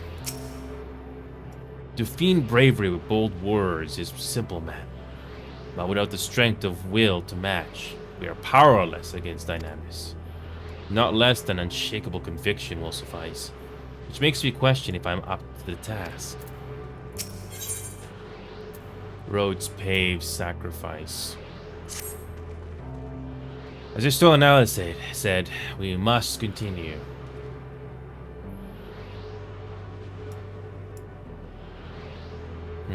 Notice the change in our surroundings? Perhaps this is the memory of an altogether different world. It would be prudent to learn more of it, then. Tread carefully, lest we lose our footing in this sand. Yeah, this is going so well.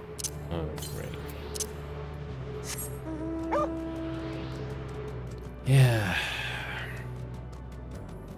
I don't feel bad right now. It just feels like acceptance at this point because, yeah, something terrible or something depressing was going to happen, and I'm fine with that.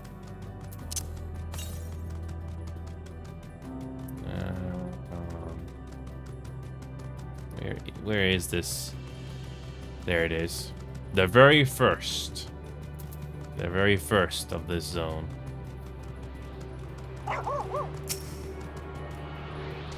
Do we get the same amount in this area, or is there more?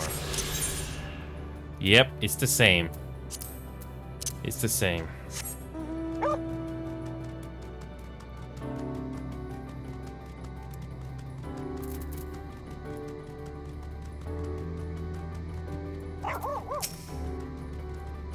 Sand everywhere.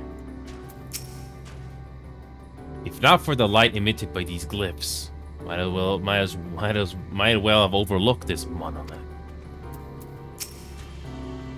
If you're worried about their vision, you need be. You can still see quite well.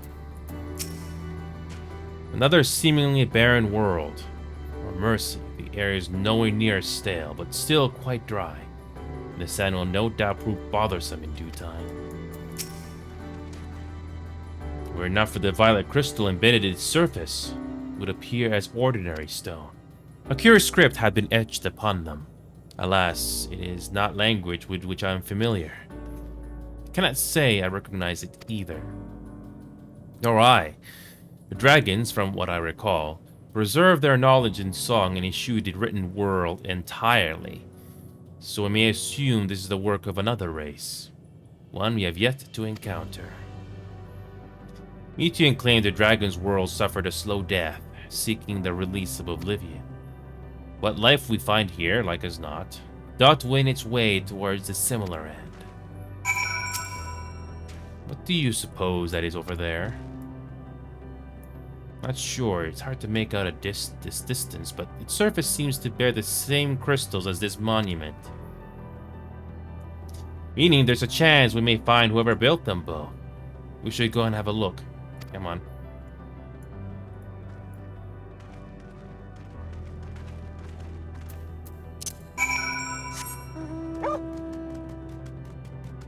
Okay.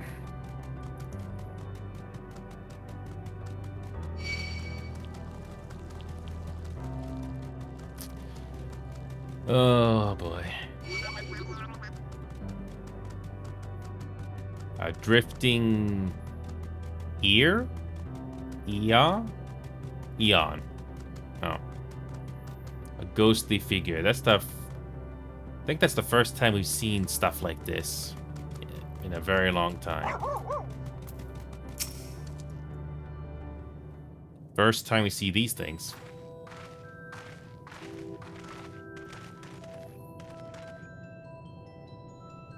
Hey, old travelers.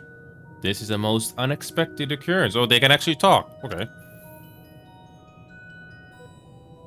Oh, Hello there. Is this your home?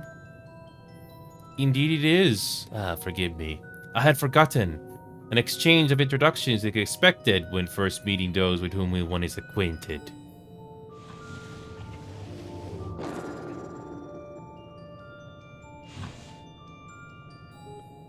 When the vibration of vocal folds was still required to convey your thoughts and intention, Ia, I believe, was the pronunciation used when referring to our people. Though it is not entirely applicable given our present state, you're welcome to use this appellation. As for nomenclature to address my individual person, I believe it would be pronounced Kofkud. Yes, Kofkud of the Ia.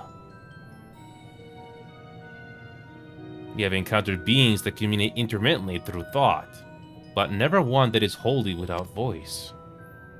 I presume we are having this conversation via the medium of ether, or dynamis, as this space is suffused with vast quantities of it. Fascinating, in either case. I gather your response to my presence is positive, then. That is well. Or there's something I wish to ask of you. Like yourselves, we are ether-based life forms. Therefore, it may be surmised that your bodies are a comparable biological composition to those we once possessed. I have a number of queries regarding your subjective perception of the five senses: sight, sound, taste, touch, and smell. In total, I have prepared 198,712,180,827. That's a rather a lot, isn't it? My apologies. I have omitted a great many details necessary to understand the nature of my request. Though we dispensed with our corporeal vessels long ago, we have discovered a need for the flesh. Oh god, I think I already know where this is going. And have endeavored to recreate our erstwhile forms. However, all pertinent records have been lost due to the passage of time. Take, for example, the nervous system. It is well within our power to recreate, but we have no frame of reference or sensations once experienced by our people, which may compromise our ability to interact with our physical environment. And the reason you need to regain corporeal forms? Why, to bring an end to our existence, of course.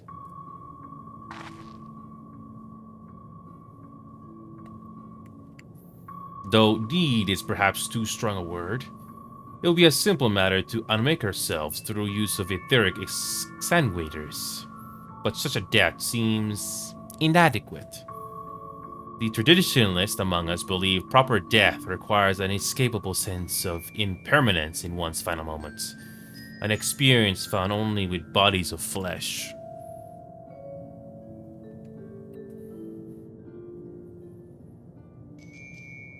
We should very much like to hear more of your plans. In exchange, we'll answer any questions you have to the best of our ability.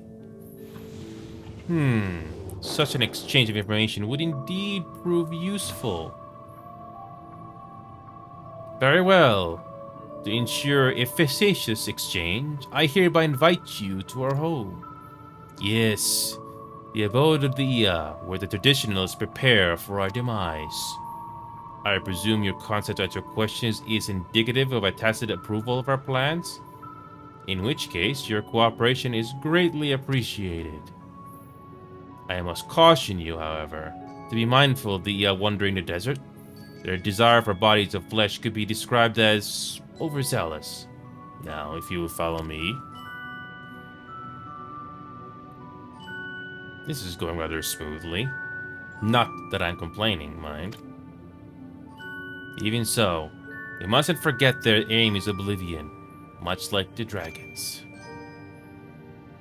Though I fail to see why civilizations so seemingly advanced would choose to unmake all they have created.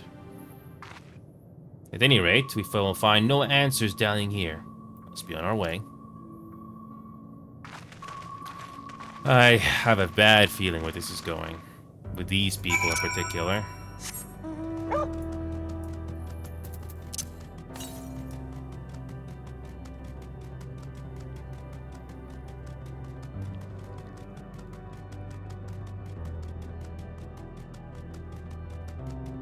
Yep, at the end of Endwalker, things are finally accelerating.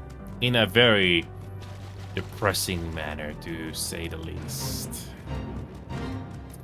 Yep, everything before this expansion, everything was relatively routine, if you will. That's not including the side quests, by the way. I don't know what the side quests have to offer, besides the optional ones.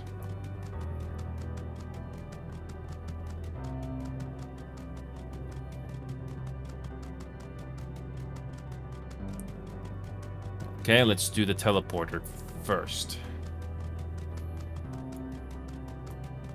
You know, I'm actually surprised there are so many. I mean, then again, you're gonna come back to these zones to do things. It's gonna happen. Okay, do this quickly. I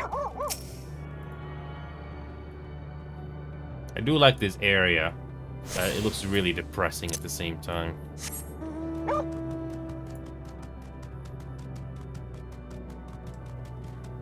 I have a feeling something else needs to be done to make progress here.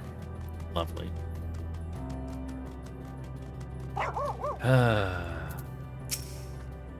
Should not be surprised their concept of village is so different from ours. And yet... more violet-colored crystals. I cannot place my finger on it, but there is something unsettling about them. The Isle of Dragons was shrouded in the silence of the dead. Yet the stillness here does suggest the are, by and large, merely sleeping. Something tells me you have different definitions of the word abode. They said there would be others, but I don't know what I was expecting. Okay, let's bring in our barge. Welcome to our abode. Most of our compeers, you will find, remain idle in their domiciles. Though your quizzical expressions indicate my praising is unclear. I speak, of course, of the violet crystalline constructs hanging from the stone structures there. You say they remain idle, but what if you work to regain corporeal bodies? Ah, an astute question. Understandable, given your infinite nature. We have no desire to pursue a research, for it is no longer necessary. If, in our idleness, we are struck by the sudden inspiration, we rise to pursue said inspiration to its conclusion. That is why I was present for your arrival, and why I will continue to engage with you still. But while the others are not currently in a motile state, rest assured they would not object for you to disturb their respite. You need only cast your thoughts towards one of their crystalline domiciles to communicate.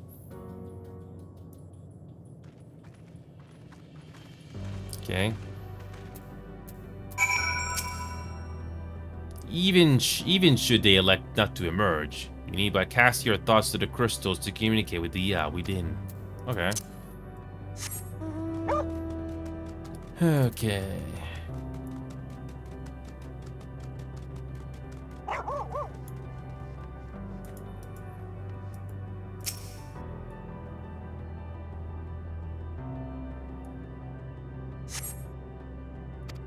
Okay.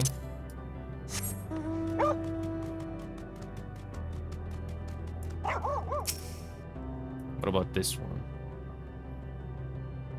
Anything? You wish to speak? Very well. Pray, a moment if you would. Okay.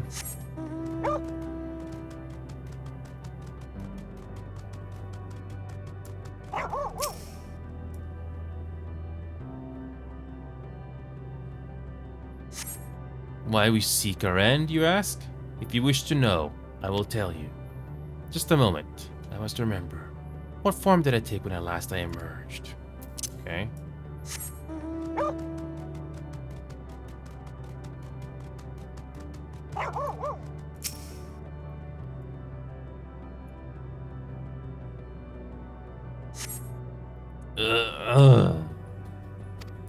Okay, so we only have two.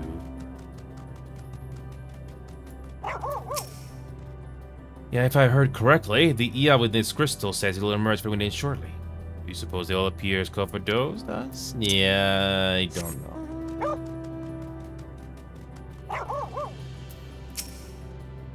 Despite my best efforts, mine overtures have elicited no response from this crystal. I can but assume its residents sleep it most soundly, or so I hope. Okay. Since we're here, there's like a little area we can walk here. Okay, speaking of which, is there anything more here we can explore?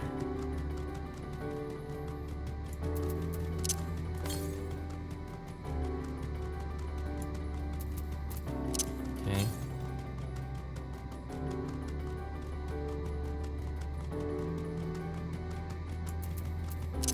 Yeah, let's do a little bit of exploration. Wait a minute, we have to go back the way we came. That's fine. I wish I had a flashlight. I don't want to increase the brightness here.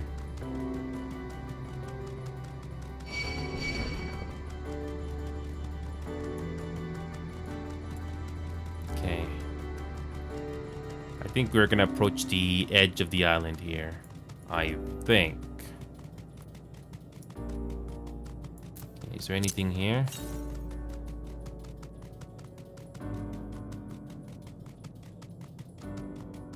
Yep, there it is. There it is.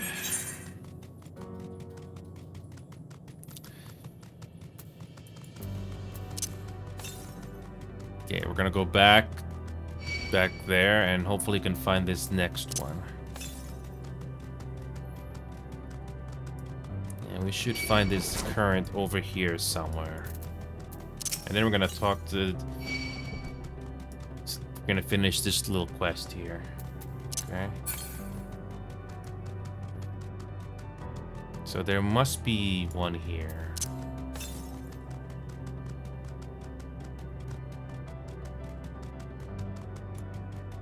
Should be somewhere here.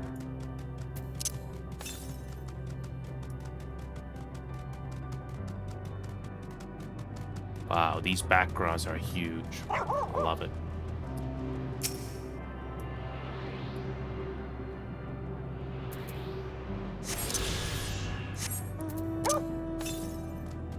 Yep, the next one is in the next island. However, we get there though.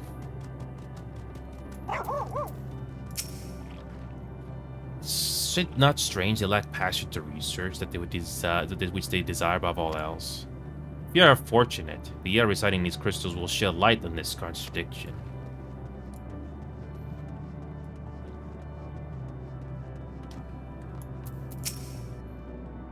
I've tried reaching out to whatever is inside this crystal, but all I can hear is sporadic moaning. Ooh, okay. Do we get voiceovers with these guys? I don't know.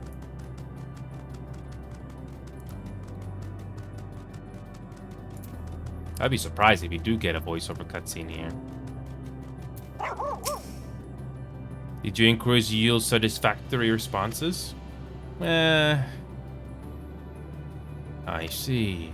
If they fail to answer, then it is likely because their minds have unraveled due to prolonged idleness. They are not but concentrated ether now. Worry not, there are no others who have need of these lodgings, and they will not prove a hindrance to remain as they are. But more importantly, you said some few did answer your request for an audience, yes?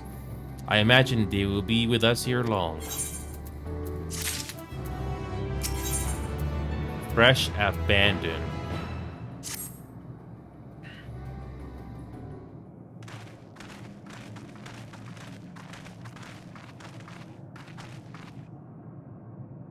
No luck, but everyone else fared well enough. Quite a few Ia have awakened. Ah, there they are.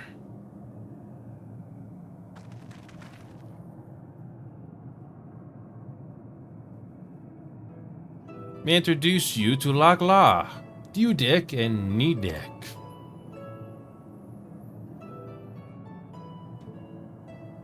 It has been too long, Kafduk. I dare say Sadr 4 has since completed an orbit. Indeed. Until the travelers brought it to my attention, I had noticed how unraveled some had become. Travelers? Oh, of course, of course. The ones who wish to know why we seek to regain corporeal forms. The truth of the matter is as plain to see as the neighboring systems, but my single account would fail to satisfy the requirement for scientific objectivity. Thus did I bid them awaken you. Am I the only one who struggles to tell who is speaking? Nay, thou art not. The absence of corporeal forms and the divergence they afford, mayhap such similarity in voice is unavoidable. By the way, Kufduf, have you already observed the requisite custom for the travelers? That which one is expected to do in receiving guests, a matter of proper form.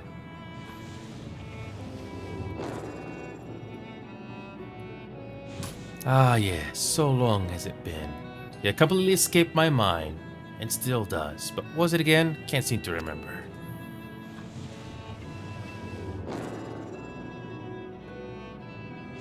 Neither do I. Pity. I was hoping you would. Perhaps we can search the archives for the answer.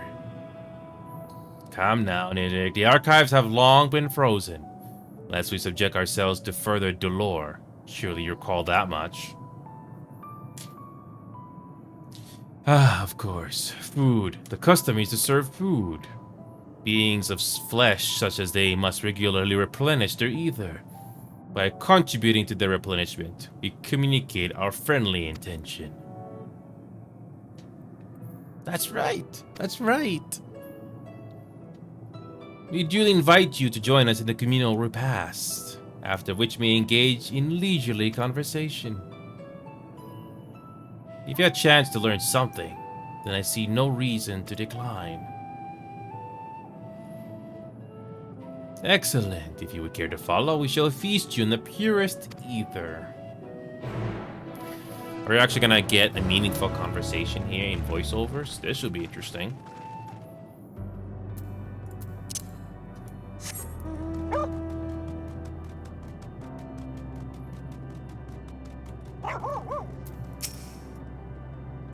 How much ether would be adequate for your kind, I wonder? As I recall, there is a fine line between optimal satiation and violent sickness.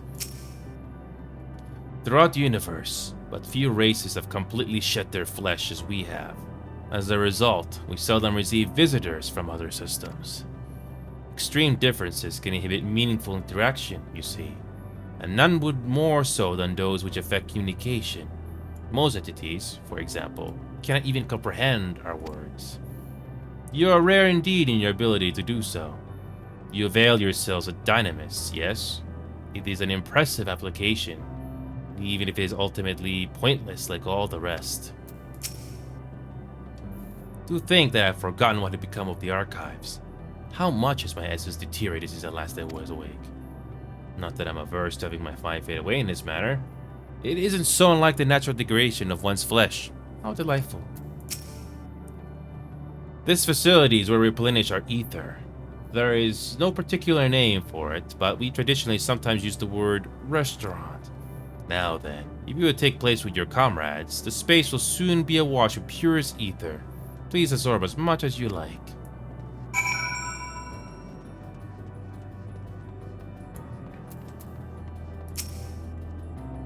We were told to stand wherever we like. This strikes me as less of a meal and more a ritual. Judging by the construction of this facility, it would seem they directly draw upon the ether. Yes, they do. Ether, they said, but I can't help but feel a bit nervous. If they are thus able to replenish their ether, the loss of vital sustenance isn't like to be the cause of their demise. Oh boy. If it is as I suspect, then this so-called feast. Actually, let's see it for ourselves. Fear not, we are not like to come to harm. Oh boy. Yeah, do we get a voiceover here, or who knows?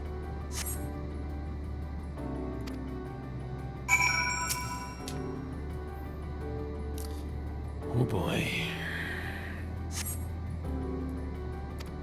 More waiting. Just as I had suspected. As meticulous as one might recreate the home world, this is Ultima Thule. One cannot simply generate ether here.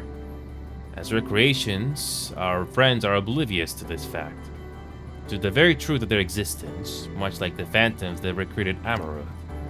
However appearances may seem, we must ever be mindful that it is the memories of the dead with whom we deal.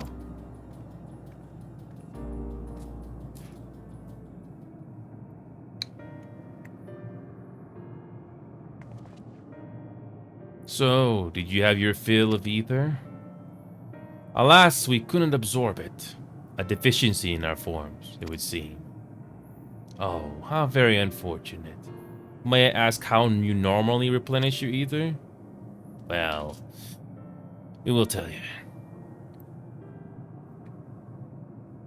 Through your mouths, you say? How very primitive and quaint. To think that their mouths serve not only to expel sound, but draw in sustenance besides. Such life forms have long since vanished from our systems.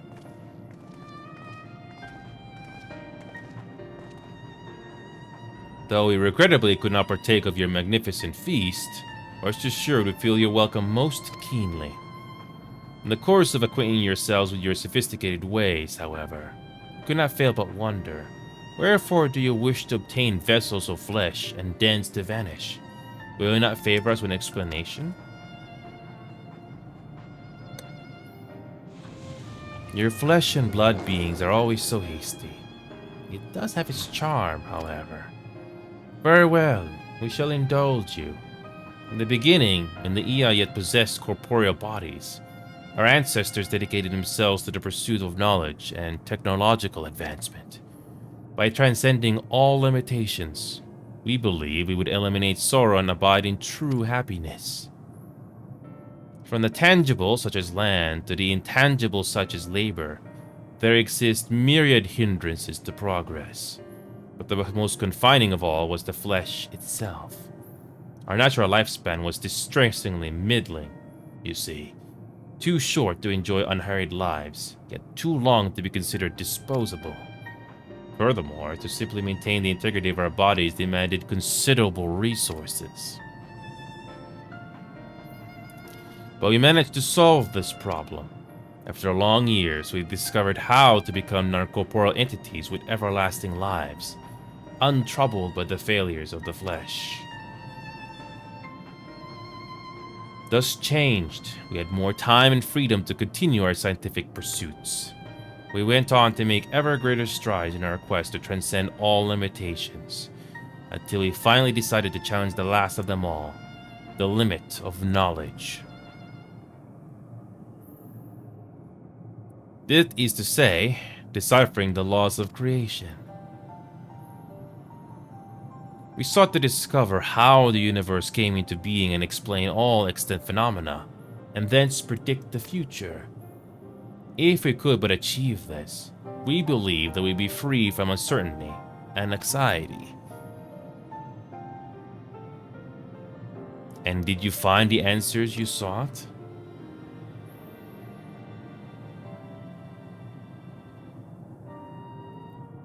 Yes, we did. Our efforts revealed to us a fundamental truth. Knowledge of said truth is essential for the continuation of our conversation.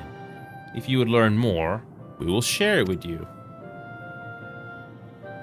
No, we mustn't. Primitive as they are, it would be unspeakably cruel to deprive them of their ignorance. They are possessed of corporeal forms, their lives readily ended. As those who have gone before, is it not our duty to warn them? What thinkest thou?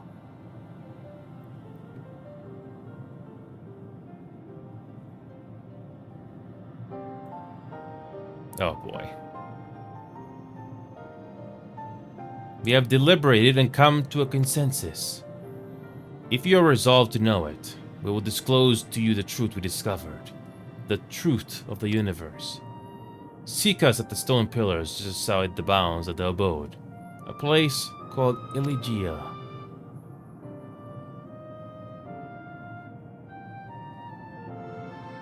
Oh boy. Oh boy. Like your master, you still are seeking the truth of creation. How the truth of the uncovered all only desired at the end. fall upon our ears.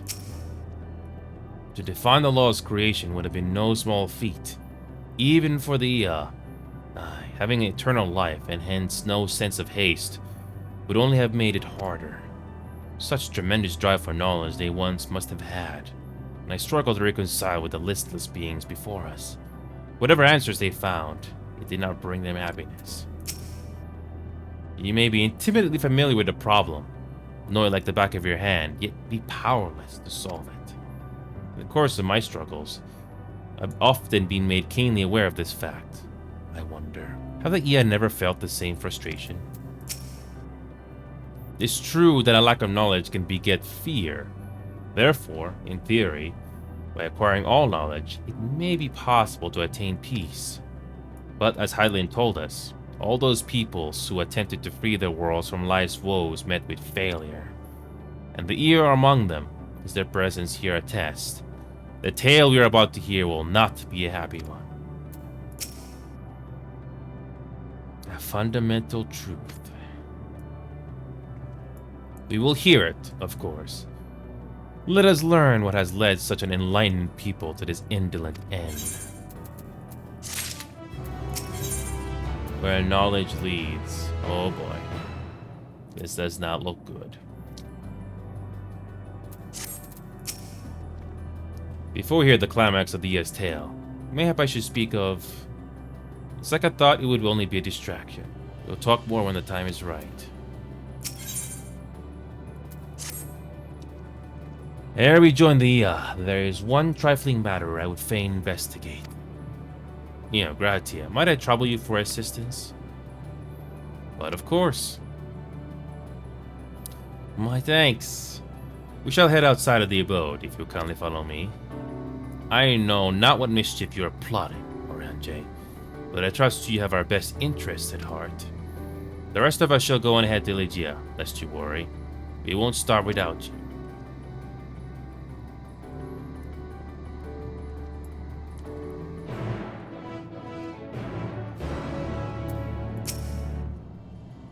Go and assist Oranje with his mysterious tasks. We shall wait for you. There is naught but desert out there. What could Oranje wish to investigate? As long as Oranje explains himself to you, then I shall be satisfied. Do lend him an ear in my stead. Oh boy. Oh boy. Oh, and we are going back the way we came. Lovely.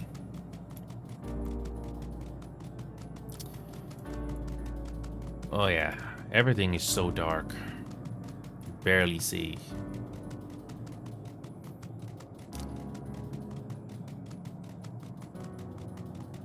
Oh boy.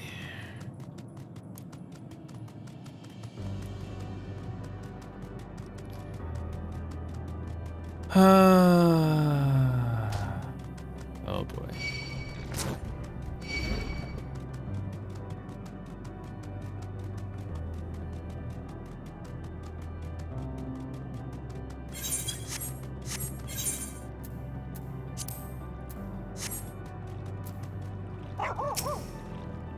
Spring, and a sizable one at that.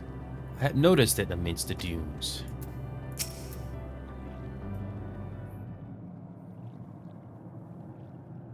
Aye, this place shall serve. Is it the spring that you wish to investigate?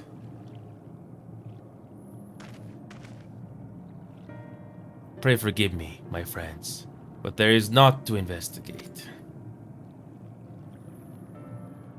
'Twas but a pretense to speak in private.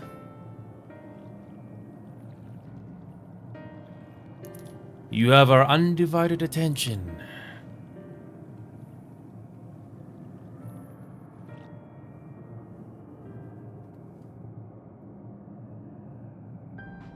As we have established, here in Ultima Thule, those denizens of ruined stars are recreated in their twilight days. Yet one question doth arise in my mind. So faithfully formed are the simulacra, they believe themselves yet amongst the living. How dost thou suppose this is possible?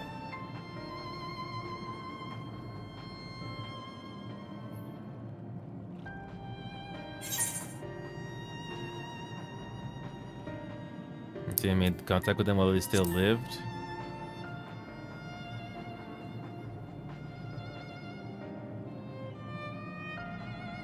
Of course. She must have visited the stars of the dragons and Nia before either race perished in their entirety. Thus could she make their emotions her own, and with them create more faithful simulacra than she had relied on any historical account. So too did I theorize, and, upon that assumption, consider how those two races may have met their demise. According to thine own tale, Mitian perceived the emotions of those nearby as her own, a heightened sense of empathy intrinsic to her nature as an Entelechy. In the course of her starfaring journey, if she encountered beings who strongly desired the cessation of their existence, she would be powerless before that desire. Even as she possessed the power to grant it, the power of Dynamis. This my supposition that, overwhelmed by their longing for death, Mitian did unleash Dynamis and usher the dragons and the Ea into their doom.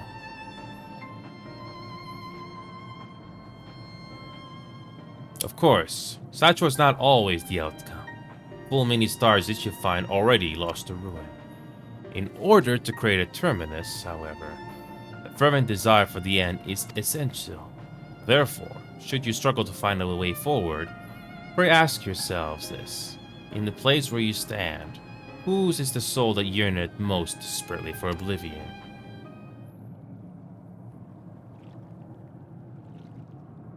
Why do you tell us this now?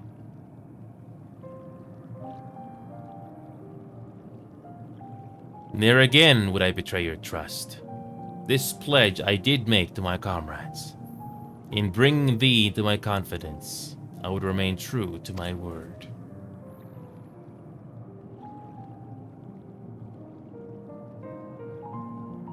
As for thee, let us consider it my befitting reward for the secrets I harbored for the Crystal Exarch. I once placed my faith in thy chosen path, walking at thy side full knowing that we were bound for thy demise. I ask now that thou returnest the favor, abide in faith as I fulfill mine own destiny. If you say my debt has come due, how am I to refuse? This indelicate of me, I know full well, and I can but beg thy forgiveness. Yet even if must needs go to such lengths, I cannot well feign ignorance of the answer I found within. The answer to the question, in what moment when I stand strongest?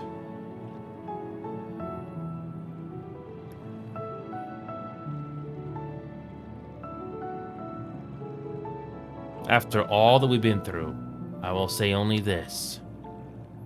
Do what you must. Do what you must and see your conviction through. I shall, my friend. I shall. Without further ado, then, let us go join our comrades. Yep, this was gonna be a one-way journey. I mean, why is it called Endwalker in the first place either, so... I'm not really surprised, it's just that very depressing to say the least. Let us be off to Elegia.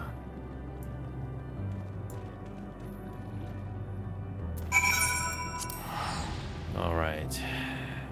Yep.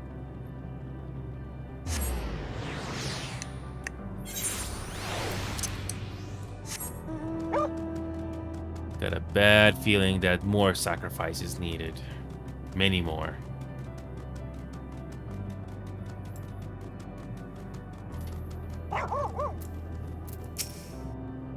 We have prepared for our recounting. Facilitate comprehension. The information will be simplified to match your primitive minds. Oh, you're here already. Your comrade said you would be late. Your companion in front, the one called Istola, she seems the keenest to learn the truth. I pity her. You seem your star, too, has been plunged into a panic-induced cataclysm. We hope that our tale will not serve to exacerbate it. I understand you're taking care of business. Ready to begin? Then so are we. While we waited, we mentioned our star situation to the Ia. They nodded sagely, or something to that effect. Come, let us hear the Ia's tale, and learn what caused such enlightened beings to crave nihility. Don't mind me. Oh boy. It seems everyone is accounted for. Shall we then? Oh boy. Please, continue. Tell us about this truth you discovered. Very well. Bear in mind, however, that the purpose of this conversation is not to impart scholarly knowledge, for such requires that you comprehend the subject matter, which you will not. We will forego the intricacies of our scientific methodology and deal only with the conclusion, the end of our society and our world. We acknowledge, with regret, that your star is in the midst of the same panic-induced cataclysm that befell Deneb 3. As such, in order to avoid causing undue distress, we will refrain from explicitly stating how much time you have remaining. You are entirely too kind. I pray you recount your tale as you see fit.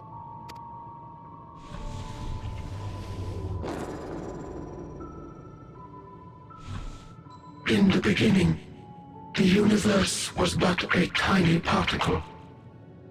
Then suddenly, this particle began to expand, having remained entirely in the bounds of your star. The phenomenon may be difficult for your kind to grasp. But this expansion has since continued unabated. Speculating that the universe could not grow indefinitely, we sought to learn what might occur, and made a worrying discovery. The stars will continue to spread apart, as will their finite thermal energies. Eventually, all heavenly bodies will grow cold and freeze. No new stars will be born, and the universe will enter into an eternal ice age.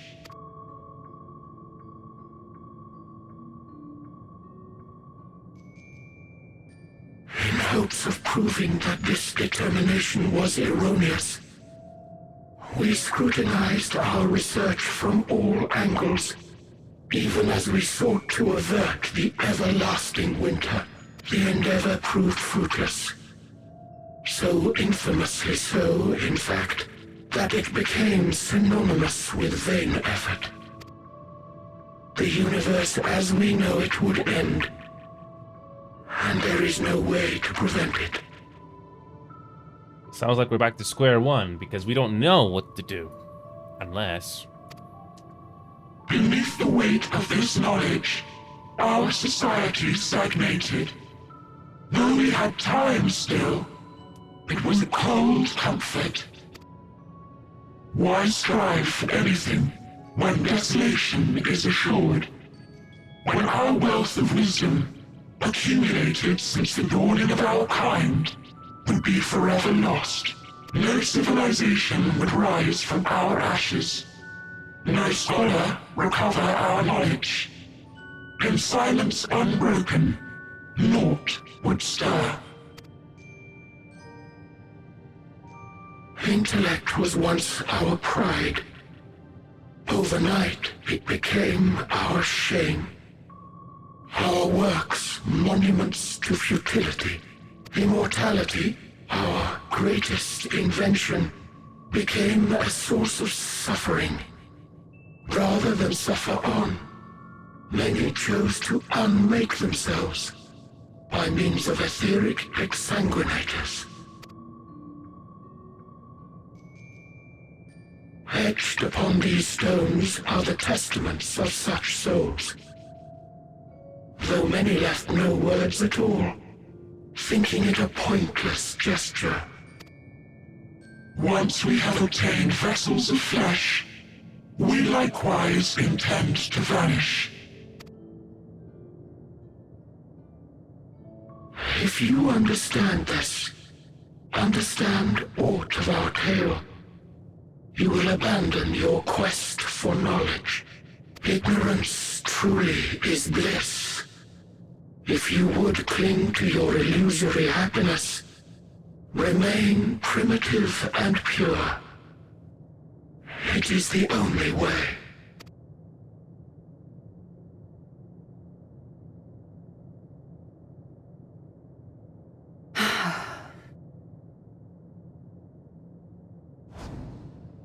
So that's your story.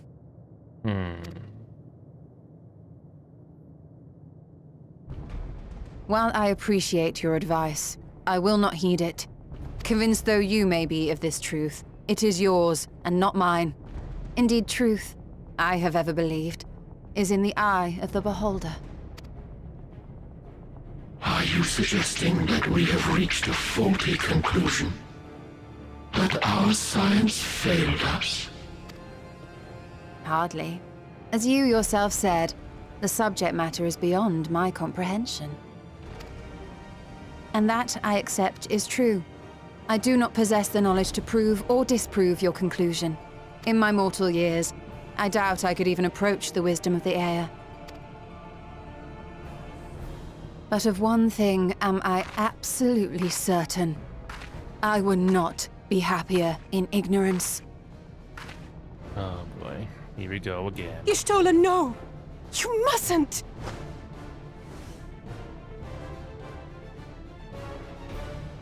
The most important lesson I've learned is that learning isn't simply passing one's eyes over words. Nay, 'tis when understood for oneself that knowledge attains its true value. This is what has sustained me, driven me onward in joy and wonder, in anger and sorrow.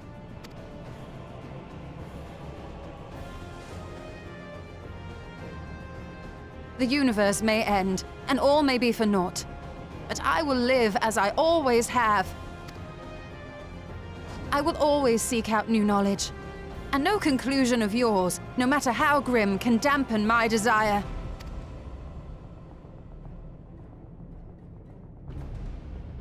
I suppose it is only to be expected. Their feeble minds cannot fathom the terrifying gravity of it all. But worry not. We consider it our duty to enlighten you, and we will not stop until you grasp the full extent of our despair.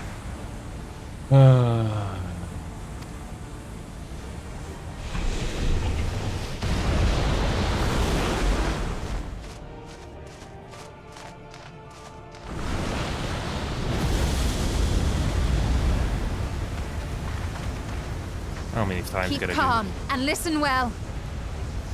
Though my body will soon dissipate, there may be a way to restore it. Azim's magic. So long as our souls remain, you can use it to summon us back. But you mustn't, for it would mean losing our way forward. This I only reveal so that you can promise not to invoke the magic. We came here knowing what victory may cost. So press on, and do not look back.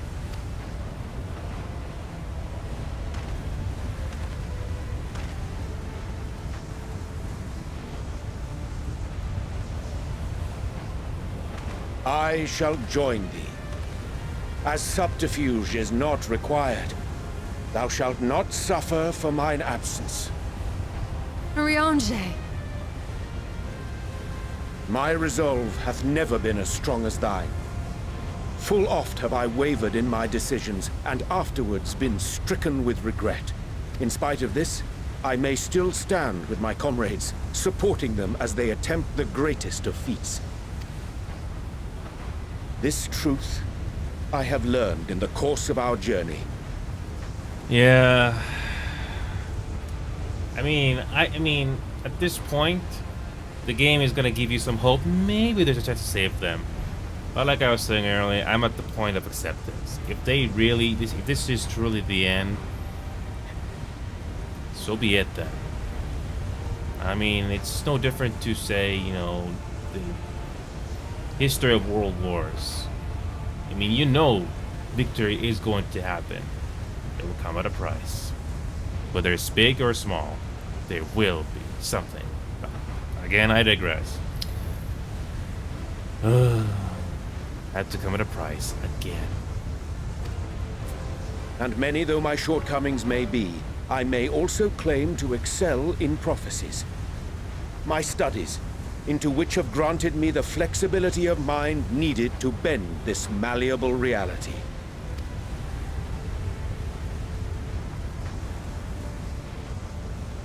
Thus shall I hope that thou mayest have the strength to resist, and our comrades the strength to continue.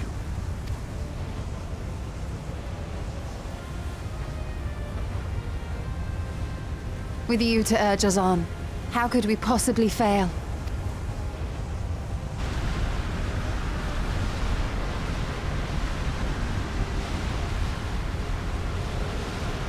And I bet the others that we have left are gonna suffer the same thing, more or less.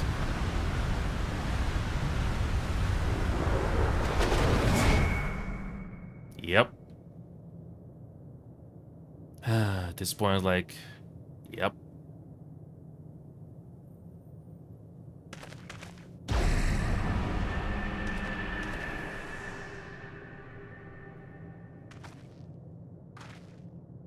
What's this?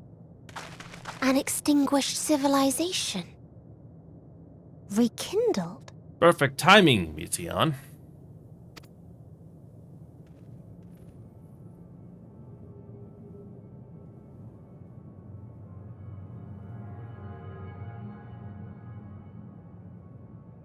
That's right. Our quest doesn't end here. We'll press on, and we will find you.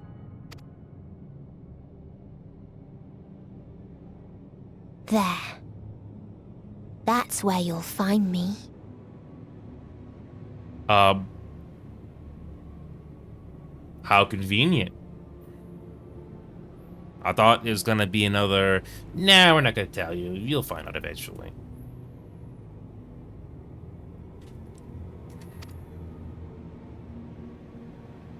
Is that another star? Of the stars we visited, most were already devoid of life. And where there was life still, the inhabitants wished for death. But even death, we learned, isn't truly the end.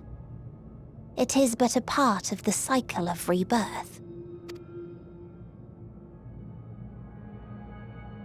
Souls return to the star, or in its absence, a larger flow.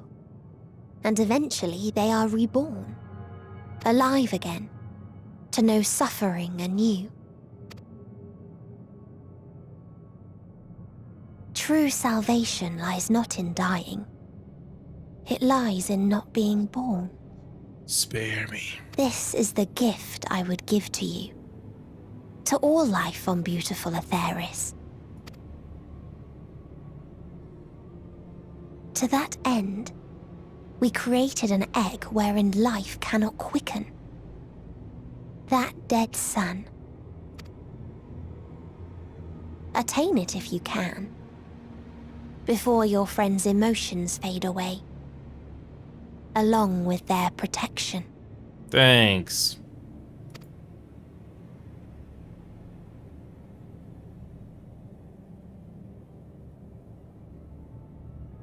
And they just disappear.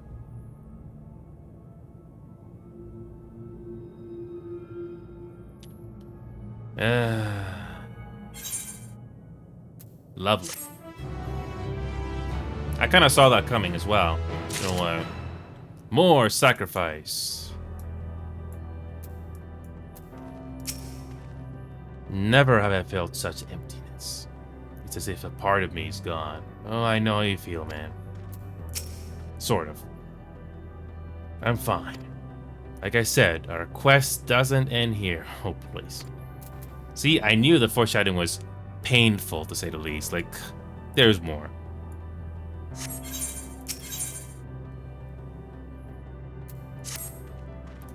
Are you all ready to continue on? Then let us make for where that light shone. Stoll and Orianja have opened the way for us.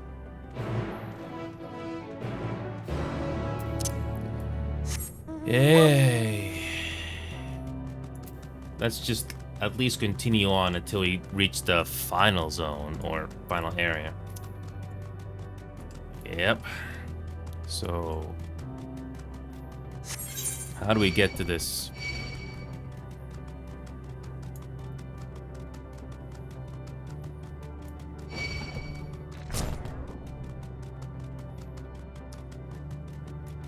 Okay.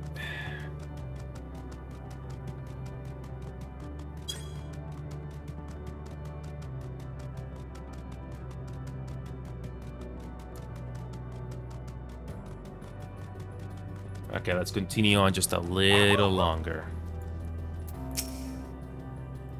Judging by the direction, this should be the place. Some manner of Via device. If our friends awakened it, then it should be safe to use. Yes, I can feel it. The ether emanating from the arcane pattern. This is a portal, and no mistake. Let us see where it leads. What other place awaits us, I wonder. Okay.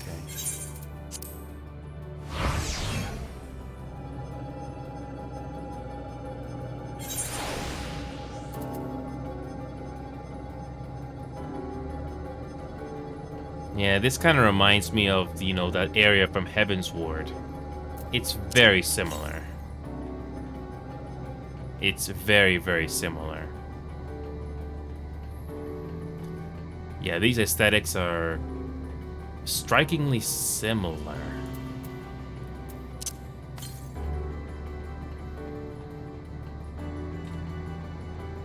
Okay. Yeah, let's finish this MSQ and that's it. We're gonna finish things up here.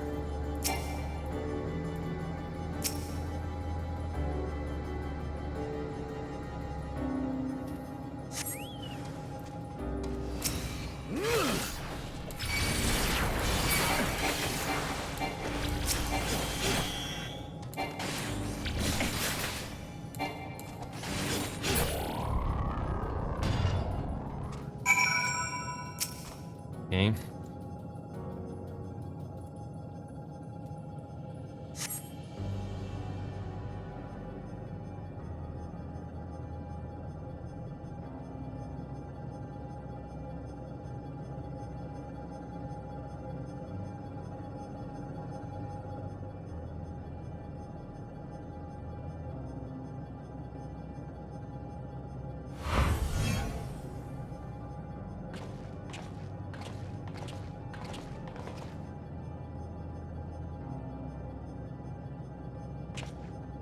Amazing. Yet another civilization. Attacked as soon as you arrived? Not the most welcoming of places, is it? We must try to find denizens who are amenable to our conversation. We should also get to the lay of the land. See how far we can go. I'll help Alvino with that. In the meantime, you and Graha can search for friendlier folk. Yeah, apart from hostile beings. Take care of your footing. Mislike the look of this terrain. Not knowing what the locals are like, you best take care of yourselves. We'll find you once we finish exploring.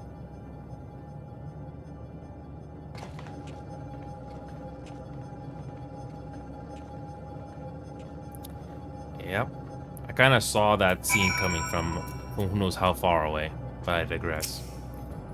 I expect the twins will seek the uttermost bounds of the Isle, so I propose we search the central area. There are machines patrolling in there. Sentinels, in all likelihood. Like those you encountered. They'll most certainly attack any who venture too close. So let's avoid them. Look for others that appear more approachable.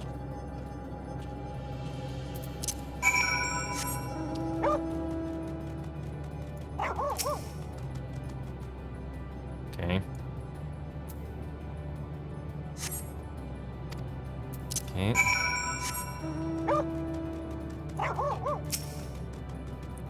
Okay.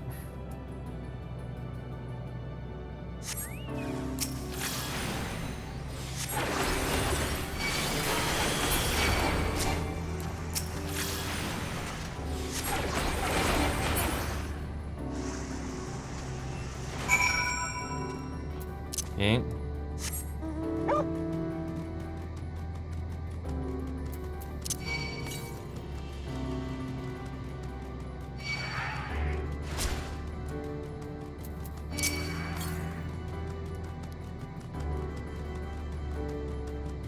Okay.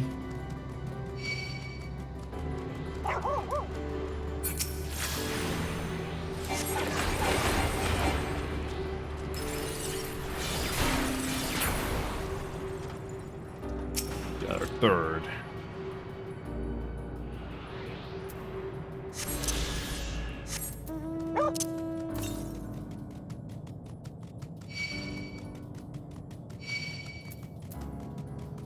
Okay.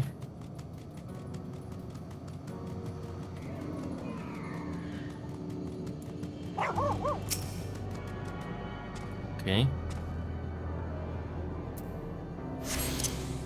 Looking at the time here, it is too late, unfortunately. But what I'm gonna do here is I'll continue this as soon as I can, because I do want to see the rest of the story unfold. I really do. I mean, well, I mean, the game is telling us they may or may not survived, but at this point, I'm just accepting the fact that, maybe not this time. Because the game basically did, gotchas before. Oh, they may survive, but I don't think it'll be this time. Okay, these currents are very close to each other this time. I'm actually surprised.